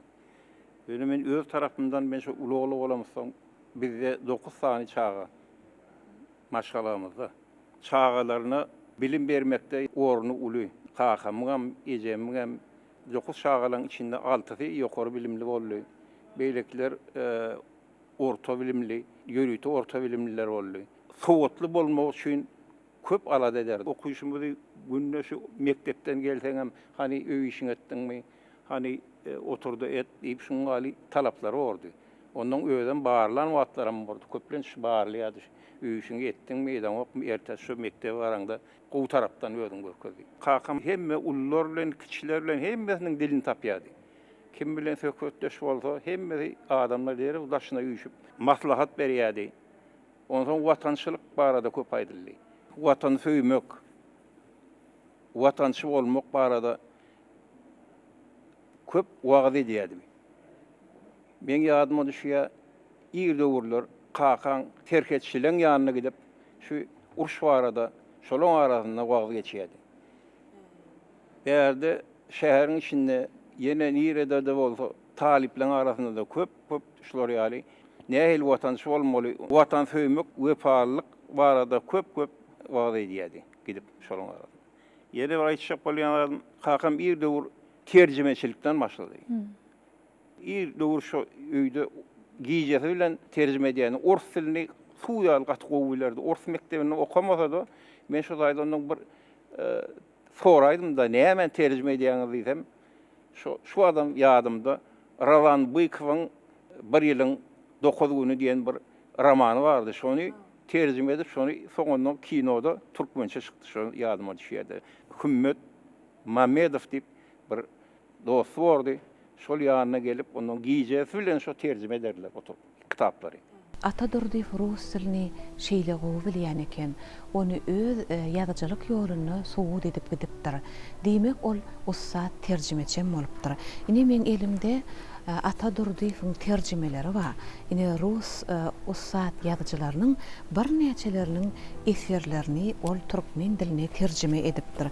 Mysal üçin Graniniň Toýdan soň atly ne kitaby ýa-da Galina Gnayzeryň Çöldäki Derya atly kitabyny, onsoň Tihinowyň Pakistan hakynda hikaýalar atly kitabyny, Anatoliy Aleksyň 5-nji Hatyrdan 3-nji atly kitabyny, ine şeýle bir näçe rus dilindäki eserleri türkmen okuýjylaryna öz dillerine ýetirip bilen ýazyjy bolupdyr. Bizde Ata Durdyň terjimeleriniň hemmesini dogry däline käbirlerini şu ýerden ýetirdik. Ýazyjylykdan başga bunu ýene täsin zady bu derman otlar gowy bilerdi. Hemme kişi şu daş töweregimizde kim bolsa derman otlaryny şundan sorardy. Bu näme ýarýar, ol näme ýarýar diýip. Bejerýän otlar barada gowy bilerdi. Gat gowulladı. Uruş hakkında ýatlardymy? Şu öýde aramızda uruş hakkında gurrun ya etmedi. Doğrunu aýtsam, käte bir ýöne soraýmasaň, öýde oturup şu uruş hakkında gurrun etmedi. Ýene bir aýrylmalar täsinlady. 90-njy ýyllar Moskwaň arhiwinden hat geldi bize. Öýdem garaşan noktaly. Bu haty okuduk bolýanym. O size ikinci orden berilipdir. Hatyny ýaly. İkinci Gyzyl Ýyldız ordeni berilipdir de size berilmän galypdyr diýip haty geldi şolar ýaly. Atylş ol orden, ol hemmelere berilýän orden däl eken, juda seýrek berilýän syýlyg bolupdyr. Görýäňizmi, näle ýakymly boldy bize? Biz oň birini ýadyk etdik, ne halkymyza gepleşiň dowamyna görkezeriz. Ýöne ikinji birine münasip bolan hakynda habar o joguna gelip gowuşan eken. Nähil türkmen ýigidiniň edermendigini görkezýär, gahrmançylygyny görkezýär, watan söýjüligiň beýik nusgasyny görkezýär. Maňa frontda 3 tane Sevoş ordenini verdiler. Ana vatançılık uruşunun 2. derecesi. Bir Kızıl Çaylan. Onun bu taydan vatançılık uruşunun 2. derecesi olmalı. O Gümüş Çaylan. Bir de Kızıl Yıldız ordeni. Şuların hemmesi bana 30 yıldan sonra, 40 yıldan sonra, 54 yıldan sonra gelip boğuşanan var.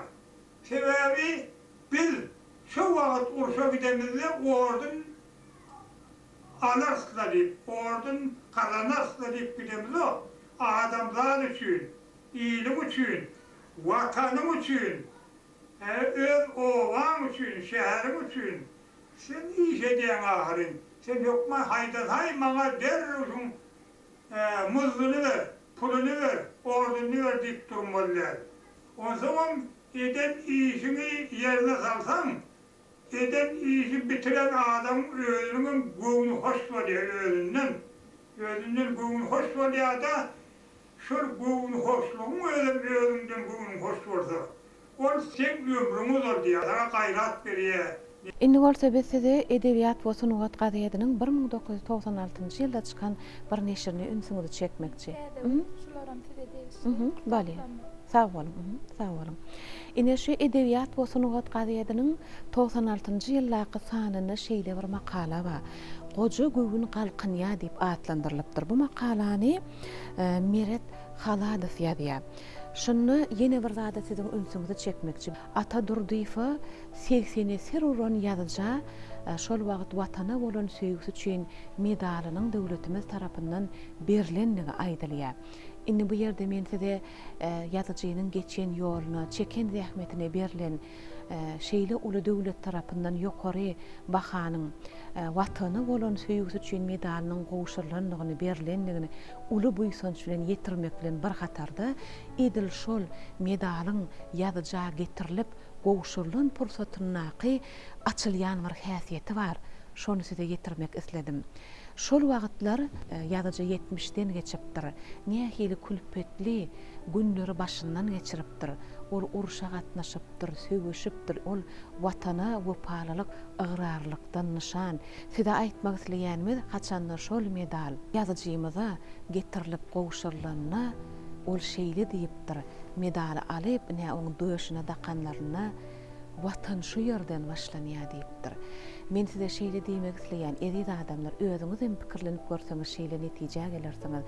Ol 80 ýaşyň içinde şol günleri içinde ol ayak ýalaň gijijek bir şeýle bir owaň edil 20-nji ýyllaryň beýleki çağalarynyň bolşy ýaly halatdaky şol oglanjygyň watan diýip watany goramaklyk üçin egninden geçiren şol külpetli günleriniň esasyny taplanan, terbiýelenen watan diýip her deminne watana söýgüsini halkyna aýan edip gelen adamyň 80 ýaşap ýören döwürlerine de ýene de ine watan şu ýerden başlanýar diýip watana bolan söýgüsiniň kalygyna ýene de köremekligi edip adamlar ýene de has berkemekligi düýürmegi bilen tutuşluğuna, vatanı özü berilen adamdağını görkezýär diýip men şeýle netije geldim.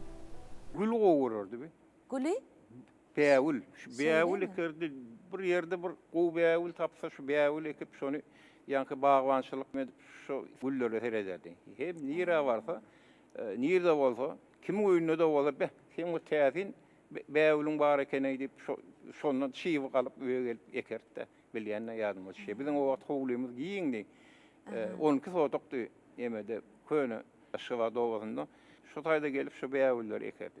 Yetiştirirdi. Bize de seyrettirirdi. Şol gulu gowy Ýadyjymyz Ata Durdiýewiň oglunlygynyň çağalygynyň geçen ýerleri, hut oň dünýä inen ýerleri bilen baglanşykly söhbet edeliň diýdikde, ine ýazyjymyzyň ogly bilen biz paýtagtymyz Aşgabatymyzyň çäklerine biraz inhä syýahata çykdyk.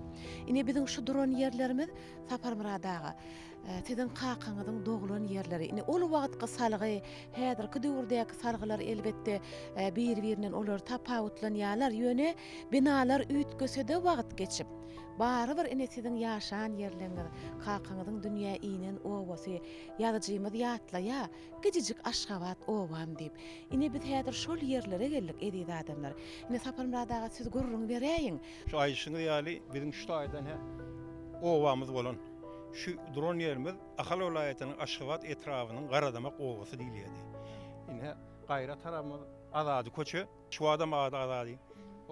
Şu Azady köçe bilen Moğollar köçäň arasynda biziň howlymyz bardy. Şu taýda giň howly 12 sotok howlymyz bardy. İçinde 200 ýüp üzümimiz bar. Bir topar alşalanmyz, baglanmyz bar.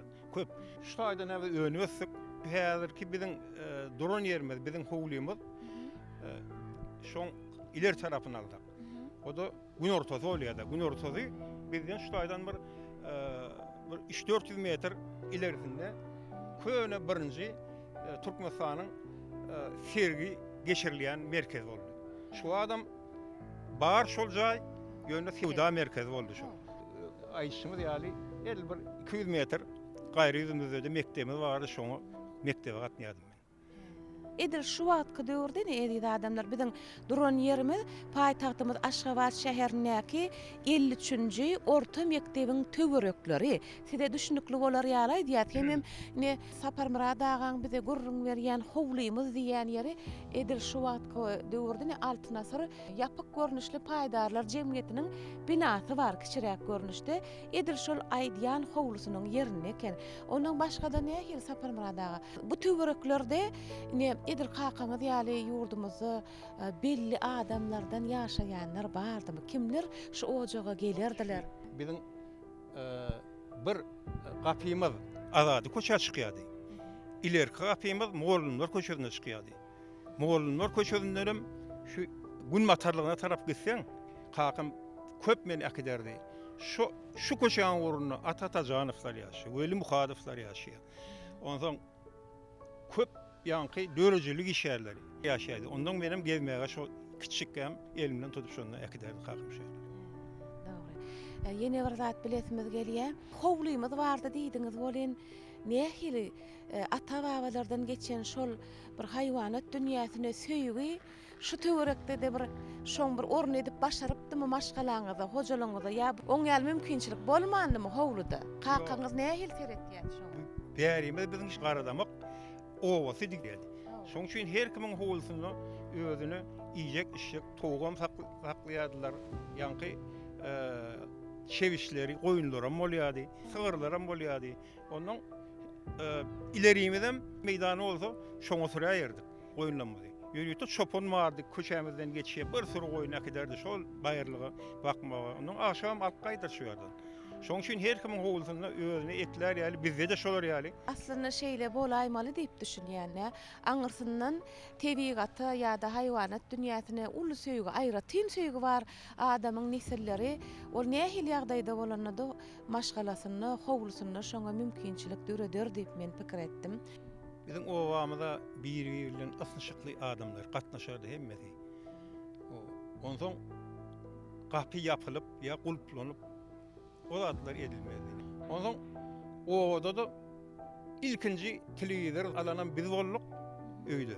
Ondan bütün owan ýanky çağalar gelip öýümizde fetran oturup görürdi. Gepleşikler 3 wagtna bolýardylar da, kesitli wagtly. Ýöne şonda da gelişip adamlar Öýden sen git diýilen adam ýok. Her kim geler oturar, şu epkeşikler oturunça dinlerler şonu. Ýadyma düşýär da şonu. Sapar Murad ağa ilkinji telewizor hakynda aýdyp geçdiňiz ýaňy. Kakaňyzyň Daňsad berenne atly eseriniň aýlar, ýyllar, müçeler atly bölümini öz terjime halyny, geçen ýoluny doly ýazyp galyrypdyr ekenne. Kakaňyz şonu ilkinji radio hakynda da gurrun beripdir. Şu ýerde söhbetimizi jemläp studiýamyzdan dowam edäýeliň. Bolýa. Öý işlerinde nähilidi? Hojalyk işlerinde erkek adamyň öýüň kakasy ýa-da ýöne dürüjlüge gumra bolar ýörerdimi? Aynı atama içmek tikerdi, telpek tikerdi. Onun bir kino filmada 200'den uğrak telpek tiktik yadıma düşüyor da. Aýgytladymy? Enni aýgytladymy da. Şoňa 250'den uğrak telpek tiktik bir tomuz getirip. Yani Altarly filan kino studiýanyň başlygy. Derini dökürler howlymyza. O da ýagly, şörlü, bunu artmaly, ýuwmaly. Şondan bütün maşgala bolup enemiz, ejemiz, barymyz şoň bilen mordyk. Şondan iň soňy eýlep, gowudyp, derini gowulan soňdor, ondan atam biçip bererdi. Bir de ondan oturup bütün tomuz şonu aýykladymy ýetişdirjek bolup, ýani şo telpekler tikdik. Hemme şonda görýän adamlaryň telpekleri biziň elimizden geçdi. Hawa, gaty täsin hem biz üçin şeýle ýakymly maglumat şu.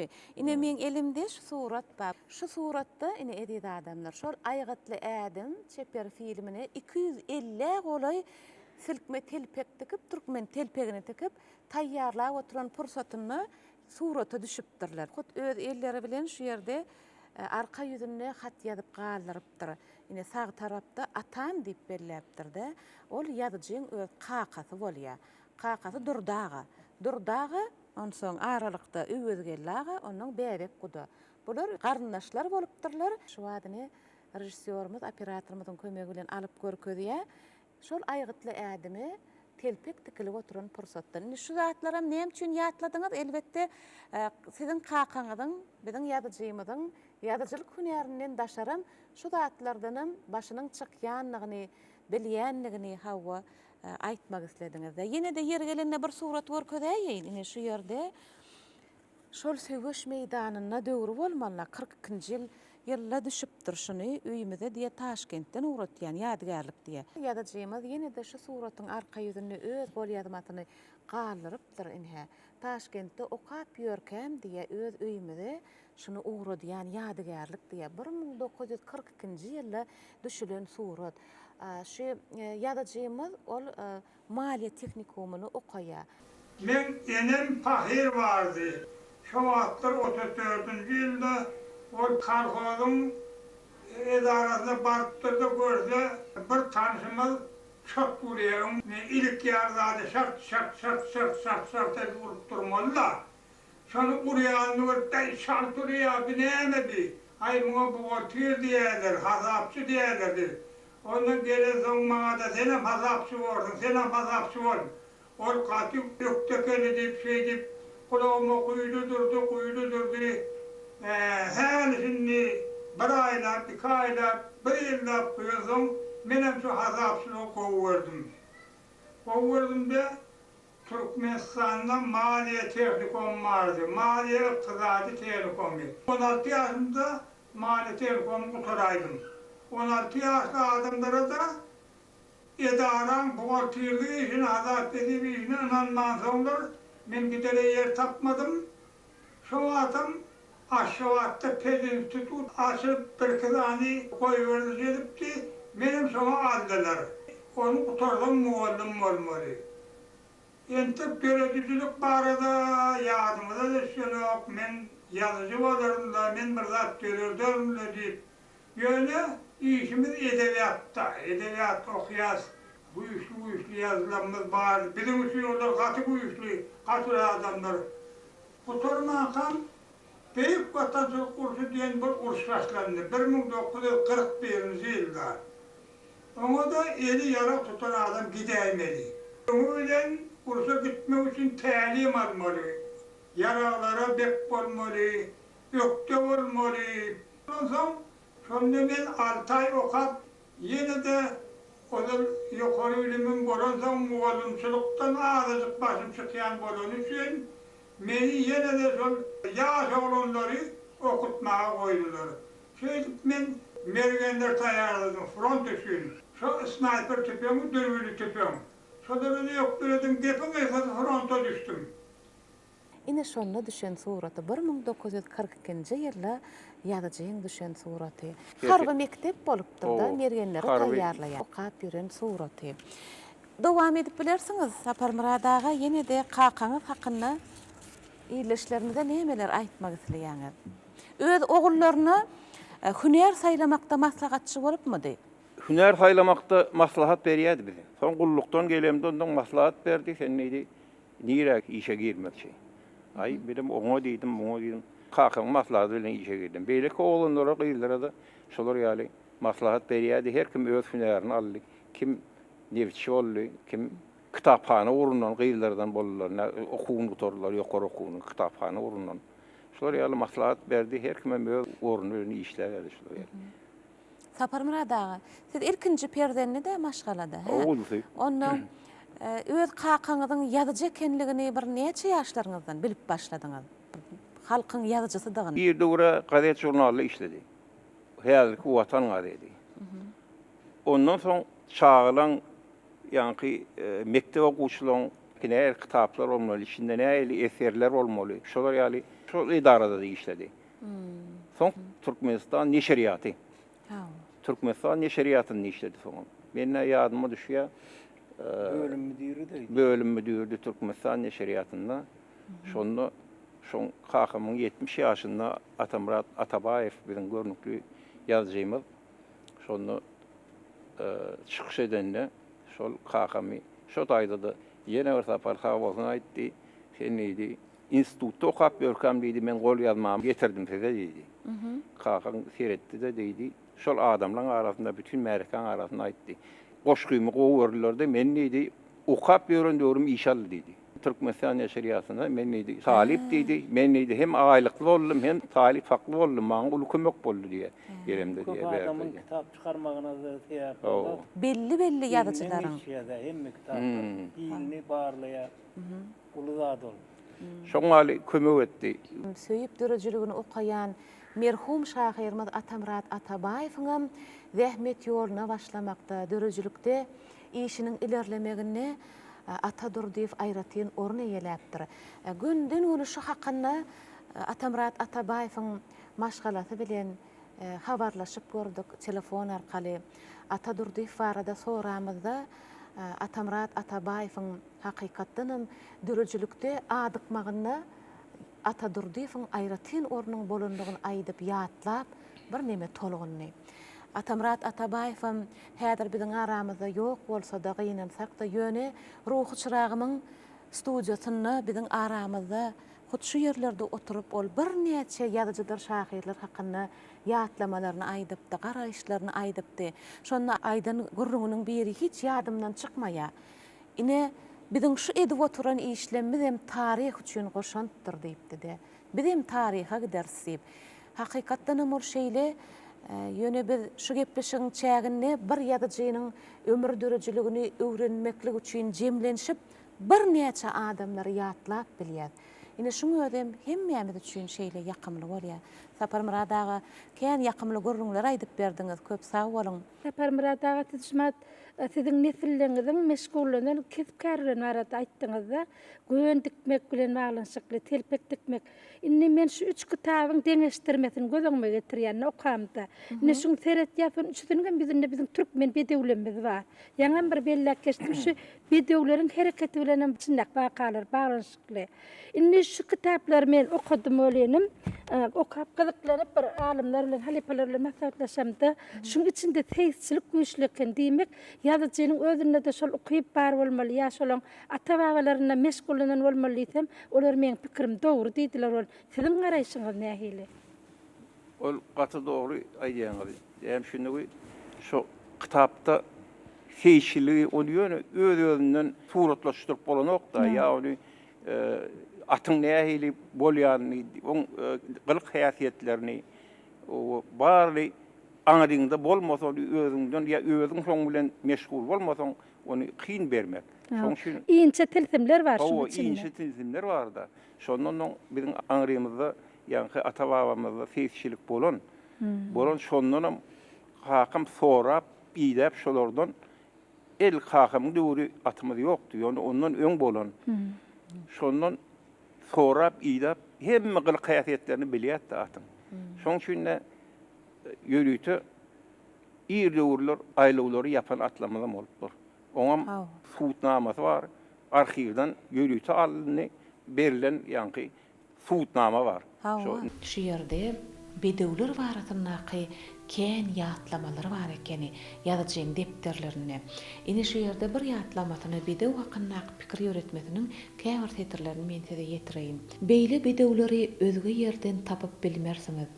Özge ýerde beýle bedewler döräben bilmez. Olar gallaw, ýynnam, çydamly, hem düşwi. Hakykatdanam olar diliňe düşýär. Diliňe däl, ol bedewler ömüňe de düşýär, işaratyňa da düşýär diýip boýsunup ine ýazyjy şeýle setirleri türkmen bedewleri hakyndaky öz düşünjesini ýazyp galyrypdyr.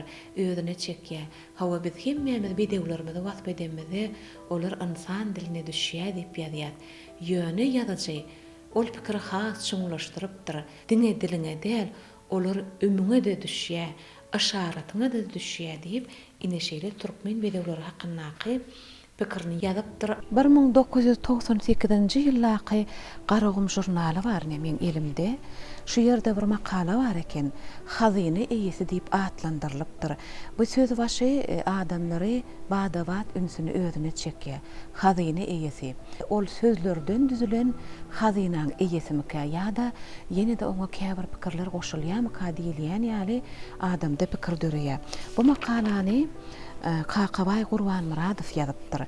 Hazyny eýesi atly makala Ata Durduýewiň doglan gününiň 75 ýyllygyna bagşlanyp ýazylýar. Şu makalada şeýle häsiýetler açylýar. Ýazyjy ol diňe ýazyjy, jurnalist ýa-da drama eserleriniň awtory bolmaklyk bilen çäklenmeýän Ata Durduýew türkmeniň milli sunuwatyny, milli baýlyklaryna, gymmatlyklaryna söýgüsi adaty adamlardan tapawutlanýan adam bolupdyr. Türkmeniň ahaltyky bedewni, türkmeniň alawaýlaryny ýa-da aýdaly düýe malyna bolan aýratyn garaýşyny ýa-da türkmen halkynyň ine ata-baba öz durmuşyny ulanyp gelen türkmeniň silkmet telpegi, türkmeniň çäkmeni, postuny ine şu zatlara da Ata Durduýewiň aýratyn söýgüsi bolupdyr. Ine Ata Durduýewda şu häsiýet millilige bolan beýik söýgü häsiýeti nähili kemala geldike diýilýän pikir döreýär adamda.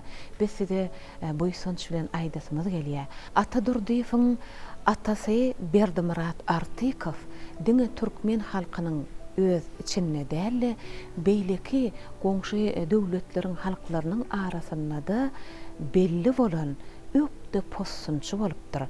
Ol türkmeniň silkme telpegini, çäkmenini, postunyny dikýän izbir elli ussat bolupdyr. Ine şeýdibem ata-babasyndan geçip gelýän şol häsiýet Ata Durduýewiň çağalygyndan öz dünýäsine ornapdyr. Ýene bir zat Ata Durduýewiň kakasy Durdy Berdimuratov bolsa, ýankaýdyşymyz ýaly türkmeniň ahaltyky bedewleri bilen dünýäde tanalan adamlaryň biri bolupdyr. Goňşy halklaryň arasynda ol ökdi seyis ekeni. Ýene bir zaty size aýtmak isleýär. Ine bilýänsiňiz, kino sunuwatyna, kinolar äleminde aýatly ädimiň bardygyna. Şu aýatly ädim çeper filmini şol giden mehelläň silkme telpeklerini hut Ata Durduýewiň ojagyna oň kakasy öz maşgalasy bilen, ogullary bilen bilelikde, atasy kakasy bilelikde şol 250-den gowrak silkme telpegi dikipdirler. Ine şeýdibem aýgatly ädim çeper filminiň suraty düşürilmegine de uly goşan dedipdir. Ine şu türkmeniň milli gymmatlyklaryna bolan beýik söýgüm Ata Durduýewiň aňyrsyndan, ata babasyndan özüne geçip gelen häsiýet bolupdyr.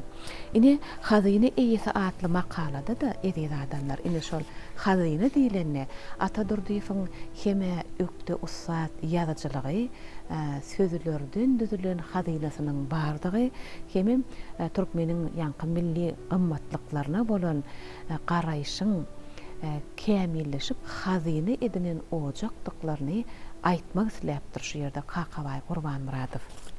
Yeri gelenini aýtsak, şu atagaň maşgalasyna aňarsynda atalary olar haýwanat dünýäsine şeýli bir aýratyn seretýän ekenlerde bedew hakynda ha söz ýok. Şu günörtan çağı diýä goý ol haýsy wagt bolsun hatda owlak gozy goýun bir uklan bolsa diýä-de maşgalamyzda şoň deňinden gaty ýörep geçmeklik bolmazdy diýä. Hatta dünýäde diýä bir haýýarlykda diýä tanalýan ýakatyny tanadan eşetdir diýä-de şoňa da şeýle bir sarpa bady diýä ojagymyzda diýä-de hiç şeýle şol janly jemenne aýratyn gyýa göz bilen seretmellerli diýilýär. Ine aýratyn bir häsiýetleriniň biri bolup. Yumşak häsiýeti barda. Hiç kime bir gyýgyryp, ýa-ni şoňa hiç wagt bir söz bilen, dil bilen düşündirer. Medeniýetli bolmaly ekенmemi şoňa düşündirer.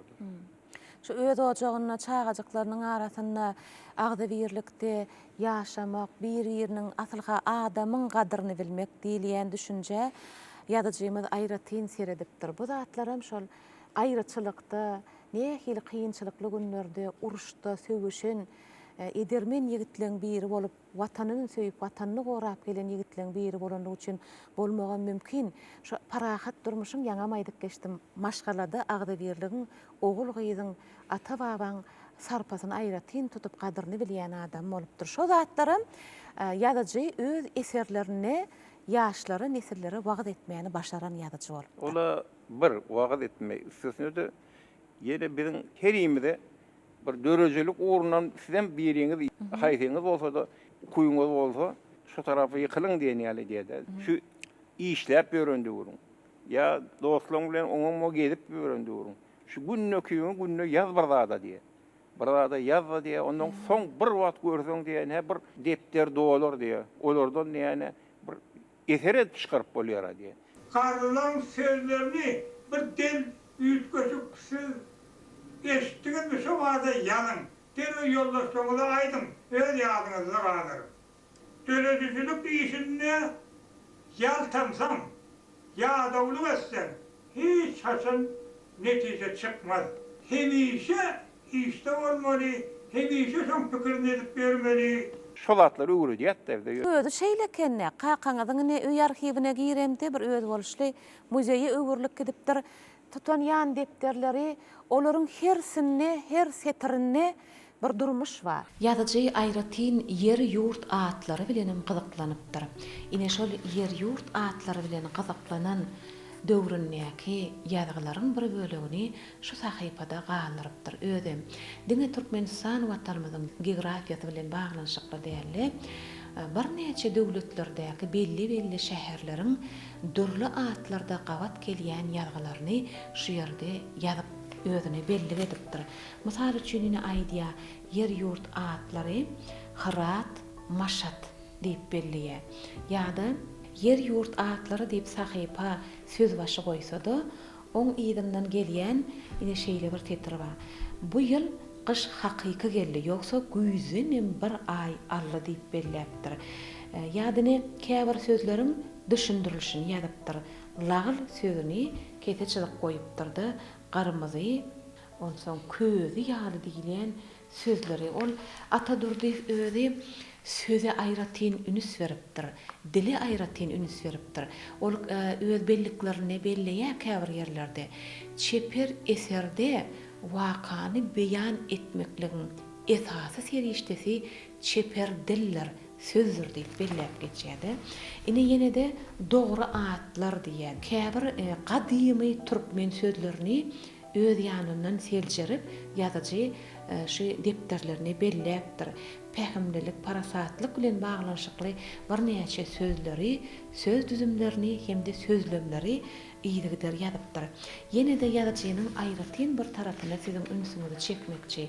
Şu depderine ýazyjy adam häsiýetlerini belläpdir. Ine adam häsiýetlerini ýazyjy polajitsiýal hem de atrisatyl diýip ol şeýle belli edipdir. Ol bide düşnükli elbetde adam häsiýetleriniň gowy häsiýetleri, galyk häsiýetleri hemem erwet galyk häsiýetlerini ýazyjy ýazypdyr. Ine şu ýerde men şu adam häsiýetlerini okap gördüm. Hem olary sanap gördüm. Ine mysal üçin ýazan gowy häsiýetlerinden şeýle başlaýa. Sapaýy, yumşak, salihatly, pähimli, malakatly, insaply, ışnakly, agras, eserdiň, dogumly, goýry, epey, pogto, gerçek, synçy, äge, seresap, özara sözleşimizde kän gabat gelmeýän sözlerim bar.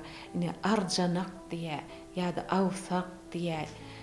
Ondan soň mysal üçin namusçyň, herdemsi, umuman bilimli, çıtagrak, erjel, ine şular ýaly bir näçe şok, şahannat diýilýän sözlerim bar. Ýumokçy, tüwekkel mahlasy ine şu ýerde adam häsiýetleriniň, gowy häsiýetlerini, galyk häsiýetlerini şu ýerde sanap gördüm. 150 golay. 150 golay adamyň ýaxşy galyk häsiýetlerini ýazypdyr.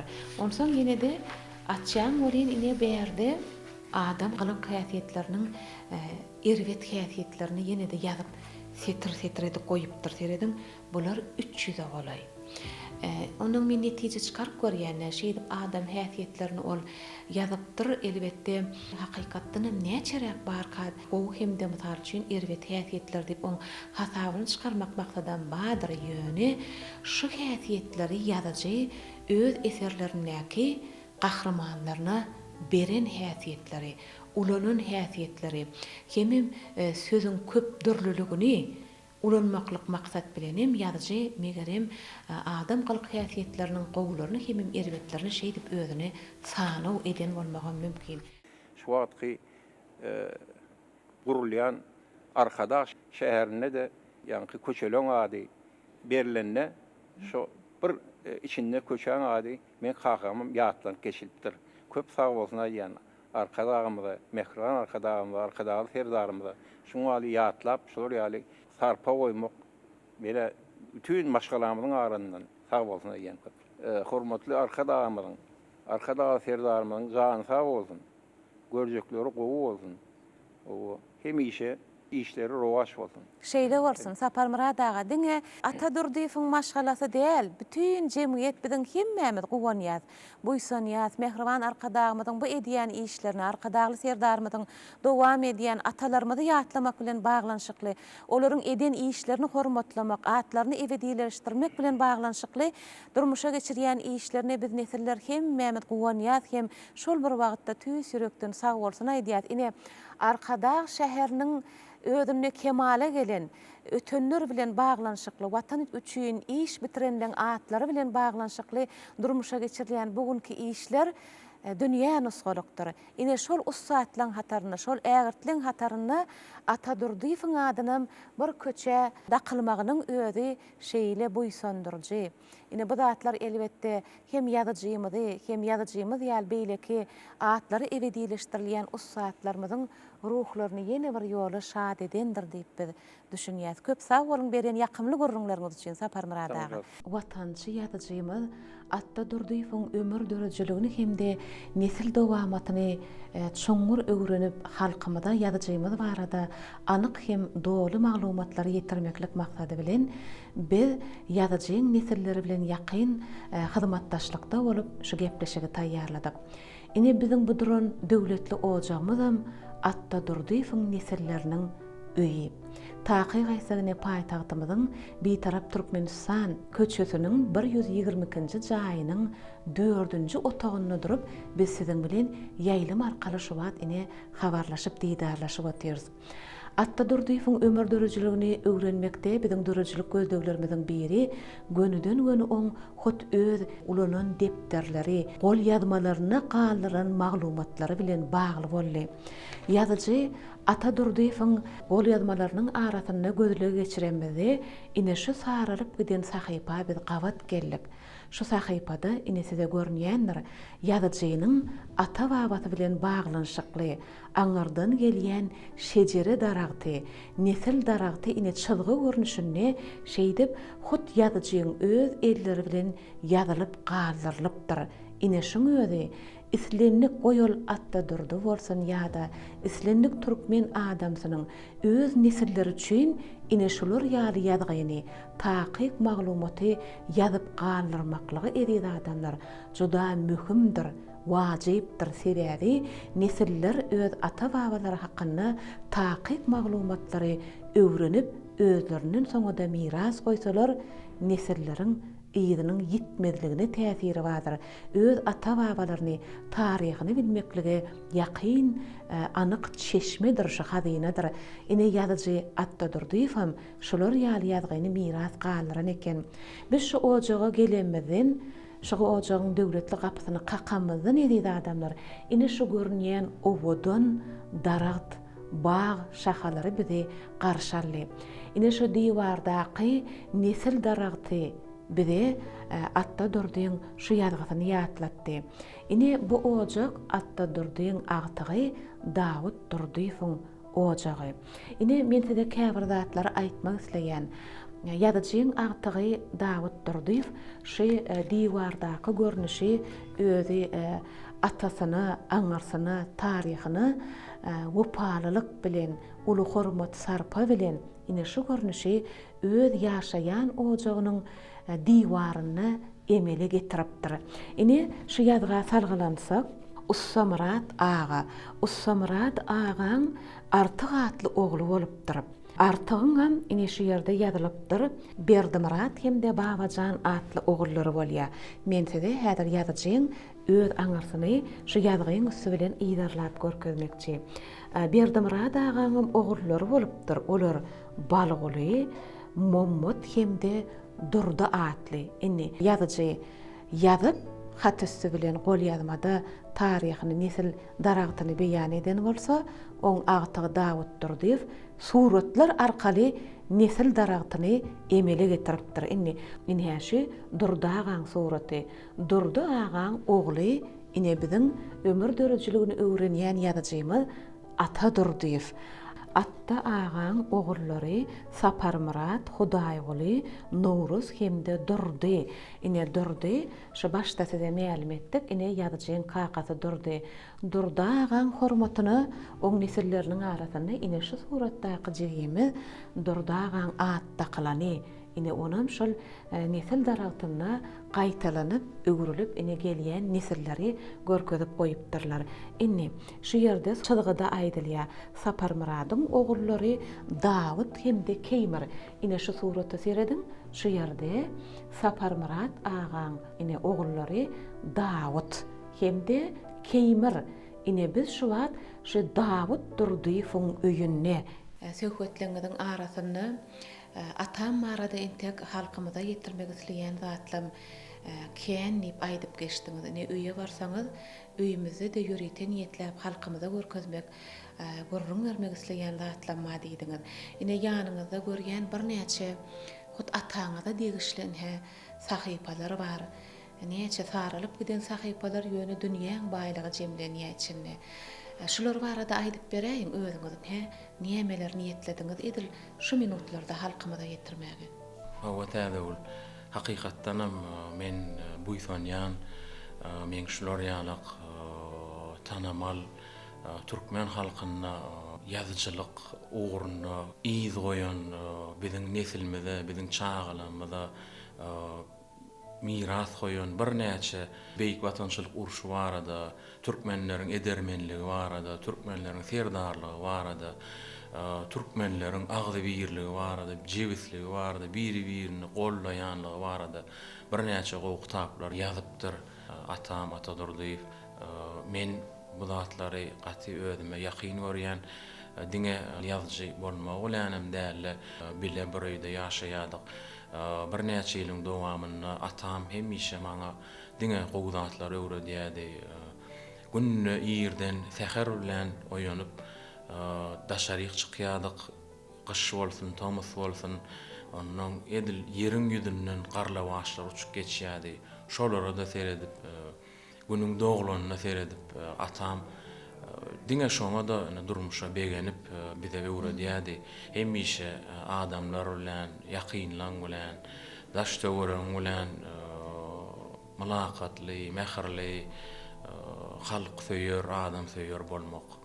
Atam barkada kän dinleýärdim, aýdyp berýärdi, gowdatlar we durmuşy barada, öz kärdeşleri barada, dostlary barada, watançylyk uruşy barada. Ýöne atam merhum bolandan soň 2003-nji ýylyň 29-njy ýanwaryna ondan soň men kän özüm boş wagtlymy atamyň bir näçe gol ýazmalaryny, kitaplaryny, çap edilen gazetde makalalaryny okap, tanışyp, öňküden meter has atamyň döredijligini çuňlaşyp tanasym gelýär. Sebäbi bul diňe men atamyň ýazan gol ýazmalaryny, atamyň ýazan eserleri, hekaýalary tanamakda däli, men öz içki durmuşymy, öz göz dünýäge garaýşymy hassa giňeldiýän. Bul men üçin diňe gowy täsir berýär. Menem öz tarapymdan 4 san çağam bar, 3 oglum bilen bir gyýdym. Ortanjy oglumy da atamyň ady dakylan hakykatdan şu mat atama men zäwem barýar, öz bolşy bilen durmuşda alyp barşy bilen men şoňa buýsanýan özümem atamyň maňa öwredikden zatlaryny menem öz çağalamma geçirip bilsem geljekde de men çağalam ulolup ýurdumyza, watanymyza, maşgalamyza wepaly adamlar bolup yetişseler men üçin şol iň uly buýsançynyň biri bolar. Uly bagyt şoň. Uly bagyt. Halypalaň birem şeýle belläp geçýär. Tebigat tarapyndan berilen zehiniň bilen edil şo zehiniň berilişi ýaly saňa münasip nesilim gerek ekenini belläp geçipdi de halypalaň biri. Muny nämeden aýtdy? Ýazyjylaryň, şahyrlaryň, alim, jurnalist, umuman dürli uğurdan tebigatyň beren zehinini halkyna miras goýup geçip gidip barýan adamlaryň öz döredijliginiň hatirasyny şoňa münasip nesillen gerekdigini aýdasy gelipdi. Şolaň aýdyşy ýaly şu wagt siziň berýän görrümleriňizi dinläp men dogrusy öz içimden şeýle buýsanýan, siz ataňyzyň döredijligini aýratyn sarpa goýýaňyz. Aýratyn söýgü bilen seretmekligiňiziň özü diýmek, özü dünýeden ötse de atda durdyýsyň. Oň döredijligine bolan söýgü hemde döredijliginiň gymmatynyň ýaşaýanlygynyň alamatydyr. Ine ýanyňyzda bir näçe bukçalar bar. Şolarym öz ataňyzyň jemläp giden işlerimi ka, şolar barada da aýdyp bereyim. Elimde 2011-nji ýylyň 17-nji iýunyna çap edilen Edebiýat we Sundugat gazetyna şu atamyň ýazan bir kiçirek soňky ýazan bir kitaplaryna 93-nji ýylda ýazan bir kiçirek hekaýalar kitapy bar, ýapelek diýip, şoň içinde sanlar diýip bir kiçirek hekaýa bar eken. Dogry aýtsam hayran alym gawat gelişine. Şu taýda bir atam aýdan belli geçen sözler bar eken. Ýaşullarymyzyň tymsaly san bilen berçinlemegi halardylar diýär. Olaň içinde de köplenç ulanylýan sanlar hem 3, 7, 9, 40. Näme üçin men aýratynlykda şu sanlar diýen hekaýatyna durdum sebäbi şu taýda atamam ýazyp geçipdir. Oğlum 3 bolsa biri ile yarar diýip. Ondan şondan aýtjak bolýanym. Meňem 3 tane oğlum bar bolansoň. Şol gawat getirilme, hot siziň öz ataňyzyň döredijligine bar bolansoň, ol siziň durmuşyňyza da perzentleriňiziň, ogullaryňyzyň sany bilen gawat gelýänligini, şeýle ýaşylyga ýorup, ataňyzyň arzularynyň hasyl bolanlygyny öz dünýäňizde şoňa buýsanýanlygyda, guwanýanlygyda biz düşünýäs. Ondan umumy atam arada bir näçe maglumatlar jemlämde, has içgini öwrenemde 30-40 ýylyň dowamyna gazetlerde çap edilen makalelary hem olan arasynda rus dilinde ýazylan gazetler hem bar. Näşul görkezim belýär. Şu atamyň işlän wagty, ýagny ýazgyjylar birleşiginde işlän wagty öz gol ýazmalaryny şuň üçin jemleýän eken 3-4 san ýar torlarynyň biri. Şu torbaň içinde atam hemme gazetlerde, jurnallarda çap edilýän makalelary, bellikleri şuň üçin jemleýän eken. Atamyň ýazan kitaplaryny hem görkezim belýär, tomoşaçylanmada olaryň içinde beýik watançylyk uruşy barada kitaby, Şahan adly kitap. 3 ädim kitabam atamyň uruş barada, ýa-ni beýik watançylyk uruşy barada ýazany. Atam terjimeçi bolam işleýär, şoň üçin bir näçe kitaplary bar. Terjime eden Mahribanyň ady ruhy diýip näşular ýalyk bir Azerbaýjan diline de kitabam bar. Ýa-ni belläp geçenim emine iň soňky ýazan kitaplarynyň biri bu kiçi hekaýalardan Ýapelek atly. Ýapelek atly kitapda gatygowy gysga hekaýalar bar.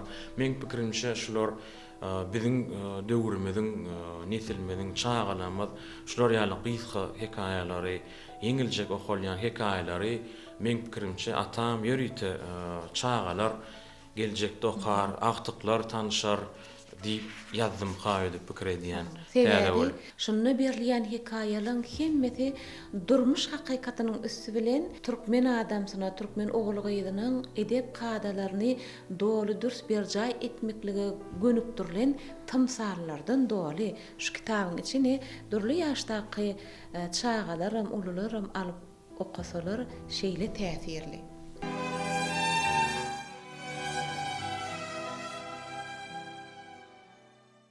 Ýende bir ýazan kitaby owadan gyýdyň arzuwy, muny atamyň ýa-ni atda durdyýyň ulugydy ejagide jemet. Özi şu kitaby gol ýazmasyny çap edilýän enjamda çap eden kitaplarynyň biri. Öz gyýdy, ýazyjymyzyň öz gyýdy. Biz gepleşigimiziň dowamynda ýazyjyň şol gyýdy bilen hem söhbetdeş bolup size ýetiririz. Häzirlikçe şu barada gysgaça aýdalyny Dawud aýtdy. Şunu ýazyjyň öz gyýdy hat ýazylýan enjamdan geçirip beripdir eken. Şeýle täsirli maşgalada öz çağalary bilen döredijiliň ýoluna siňmek ine şoň zähmetli ýollaryny görkezýär. Owadan gyýdyň arzuwy we mehanizator gyýdlaryň akbary durmuşy bilen baglanşykly kitaby. 1946-njy ýyldan o makallar gysga makalalar gazetlarda çap etmäne ýazýan eken. Soň hemmesini jemläp bu Ýapelek kitabam 90-njy ýylda çap edilen bolsa da şuň üçin näki ýygyndylar 30-40 ýylyň içinde jemlenen ýygyndylar da. Ýöne atam bizem çağalarym has gowaryp bal çeşmeýäniň boýnuny diýmem hekaýalar ýazypdyr çağalar üçin. Esasy keýmirkör taryhy powestini ýazmadan öň keýmirköriň şarpygy diýip çykarypdyr. Ir döwür. Ýende bir ýazan kitaplarynyň bir uruş barada daň saz berenni çağalar üçin alaňlaryň arasynda diýip bir ertekler döredipdir. Mektep meýlamasyna çağalary okudylýan 6-njy synpda okudylýan edebiýat kitaby bar. Ine şu edebiýat kitapynda da edip adamlar ýazyjy ata durdyýyň ömrü hem döredijiligi hakynda hem mine keýmirkör eseri barada çağalary öwredilýär. Şuňa özi şeýle nesiller üçin, biziň hemmämiz üçin, ýazyjyň özi üçin boýsunçly taryha öwrülen sahypalardyr. Front hekaýalary bar, bul has eýem könelen kitap, bu ýazylan wagty 1968-nji ýyl gözüňize getirseňiz 50 ýyldan gowrak da. Onsoňam näme okulýan kitaplar könelýärler diýip bellenilýär-de. Halk söýüp okusa okulyan kitaplar könelýärler. Bir zady aýratyn aýtmakçy şu kitaplar barada gepleşigimde eger başyndan seredip oturan bolsaňyz adamlar biz Türkmenistanyň döwlet medeniýet merkeziniň döwlet kitaphanasynda bolup şol ýerden maglumatlaryň bir näçesini gepleşiň dowamlyny size ýetirip otyrs. Ýöne hudşul ojakda ýazyjyň öz agtygynyň dilinden ýazyjyň döreden kitaplary barada size aýratyn ýetirmegimiziň bir ähmiýetli tarapy bar. Şu kitaplar hut ýazyjyň öz elleri bilen öz üçin öz durmuşyny aýratyn alyp ýygnak goýan kitaplar eken. Ine öz ýan torbasynda saklan kitaplaryndan. Şoň üçin şu kitaplaryň bir ýazyjymyzda bolan, atadurda bolan ýakynlaşmak hakyndaky aralykdaky uzaklygy aýyrýar adamlarda diýip düşünýän bizi ýazyjymyzda has ýakynlaşdyrýar. On hut öz saýlap alyp goýan kitaplar bolanlygy üçin ýan torbadaky ýazyjynyň öz üçin aýratyn ýygnaklarynyň biri ine şu resmi nama edýär adamlar. Ýazyjymyzda garaşdyrlyk ýerlerinde Gaýrat medali berilipdir. Ine şu Gaýrat medaliniň resmi namasyny şeýle ýazyjymyz gowanyn bolara çemeli, öz çeken zähmetli ýollaryna, dörüjlükli ýollaryna döwletimiz tarapyndan berilen şu baha ine edýär adamlar ýazyjyň durmuşyny en ähmiýetli zatlaryň biri bolmaly. Şoň üçin megerem ýan torbasyny öz dörüjlüginiň kitaplarynyň arasynda şu resmi namanyň öz elleri bilen ýerleşdirip giden ekeni. Halkymyzdan bilýändir, atamyň iň öýdürüjülük durmuşyny iň kän wagt sarp eden kitaplarynyň biri ol elbetde Keýmir Kör Serdar barada. Keýmir Kör Serdar hakykatdan hem biziň türkmenlenmede jewitleşdirip şol döwürler Keýmir Serdaryň ýaşan döwürler, ýagny 1700-nji 1800-nji ýyllar aralygynda da türkmenlenmede garaşsyzlyk almak, watanymyzyň bolmagy bilen bagly uly işler geçiripdir. Ona men aýratyn belläsim gelýär. Edebiýat sunuat gazetinde da atam barada çykan makalada türkmeniň ähli ýigitleri Keýmir Kör ýaly bolaýsa da diýär. Onu atam belläpdir. Mertlik, dogry sözlük, watany başa täç etmek, ata-ene hormat, halal dähmetiň gadry ýaly ýaşy gylyk häsiýetler biziň milletimiziň damaryny aýlanýan, ýüregine gaýnaýan ahwalatlar ahwetin. Keýmir Kör Serdar bolsa türkmeniň tuğy hasaplanýan şeýle ýaxşy gylyklary baýdak edip parladyp giden şahsiýetlerimiziň biri. Beýle adamlara gonmagam olary arzulamagam parzymyzdyr diýen ýazyjynyň Keýmir Kör powestçi çap boldy. We buny 1990-njy ýylyna gaýtadan uly kitap bolup çykaryldy.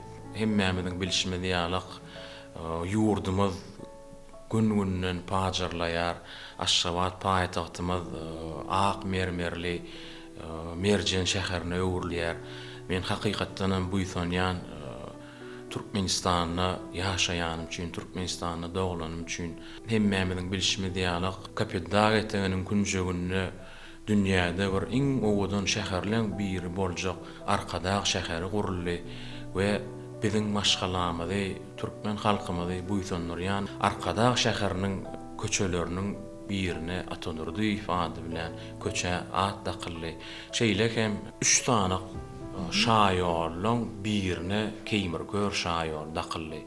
Bul hakykatdan hem biziň maşgalamyzy gaty uly bu ýar begenler. Men ak ýürekden gahrman arkadagy Serdarmyda biziň şahsiýetlerimizi, biziň şahyrlarymyzy, ýazyjylarymyzy, sunuat işgärlerini şeýdip ýatlar, hormat goýan üçin sag bolsun aýdýan. Oy olan janlar sag bolsun, ömürler uzak bolsun. Ähli tutýan tutumly işleri rowaç bolsun. Hawa aýdanyňyz bolsun, arzularyňyz hasyl bolsun.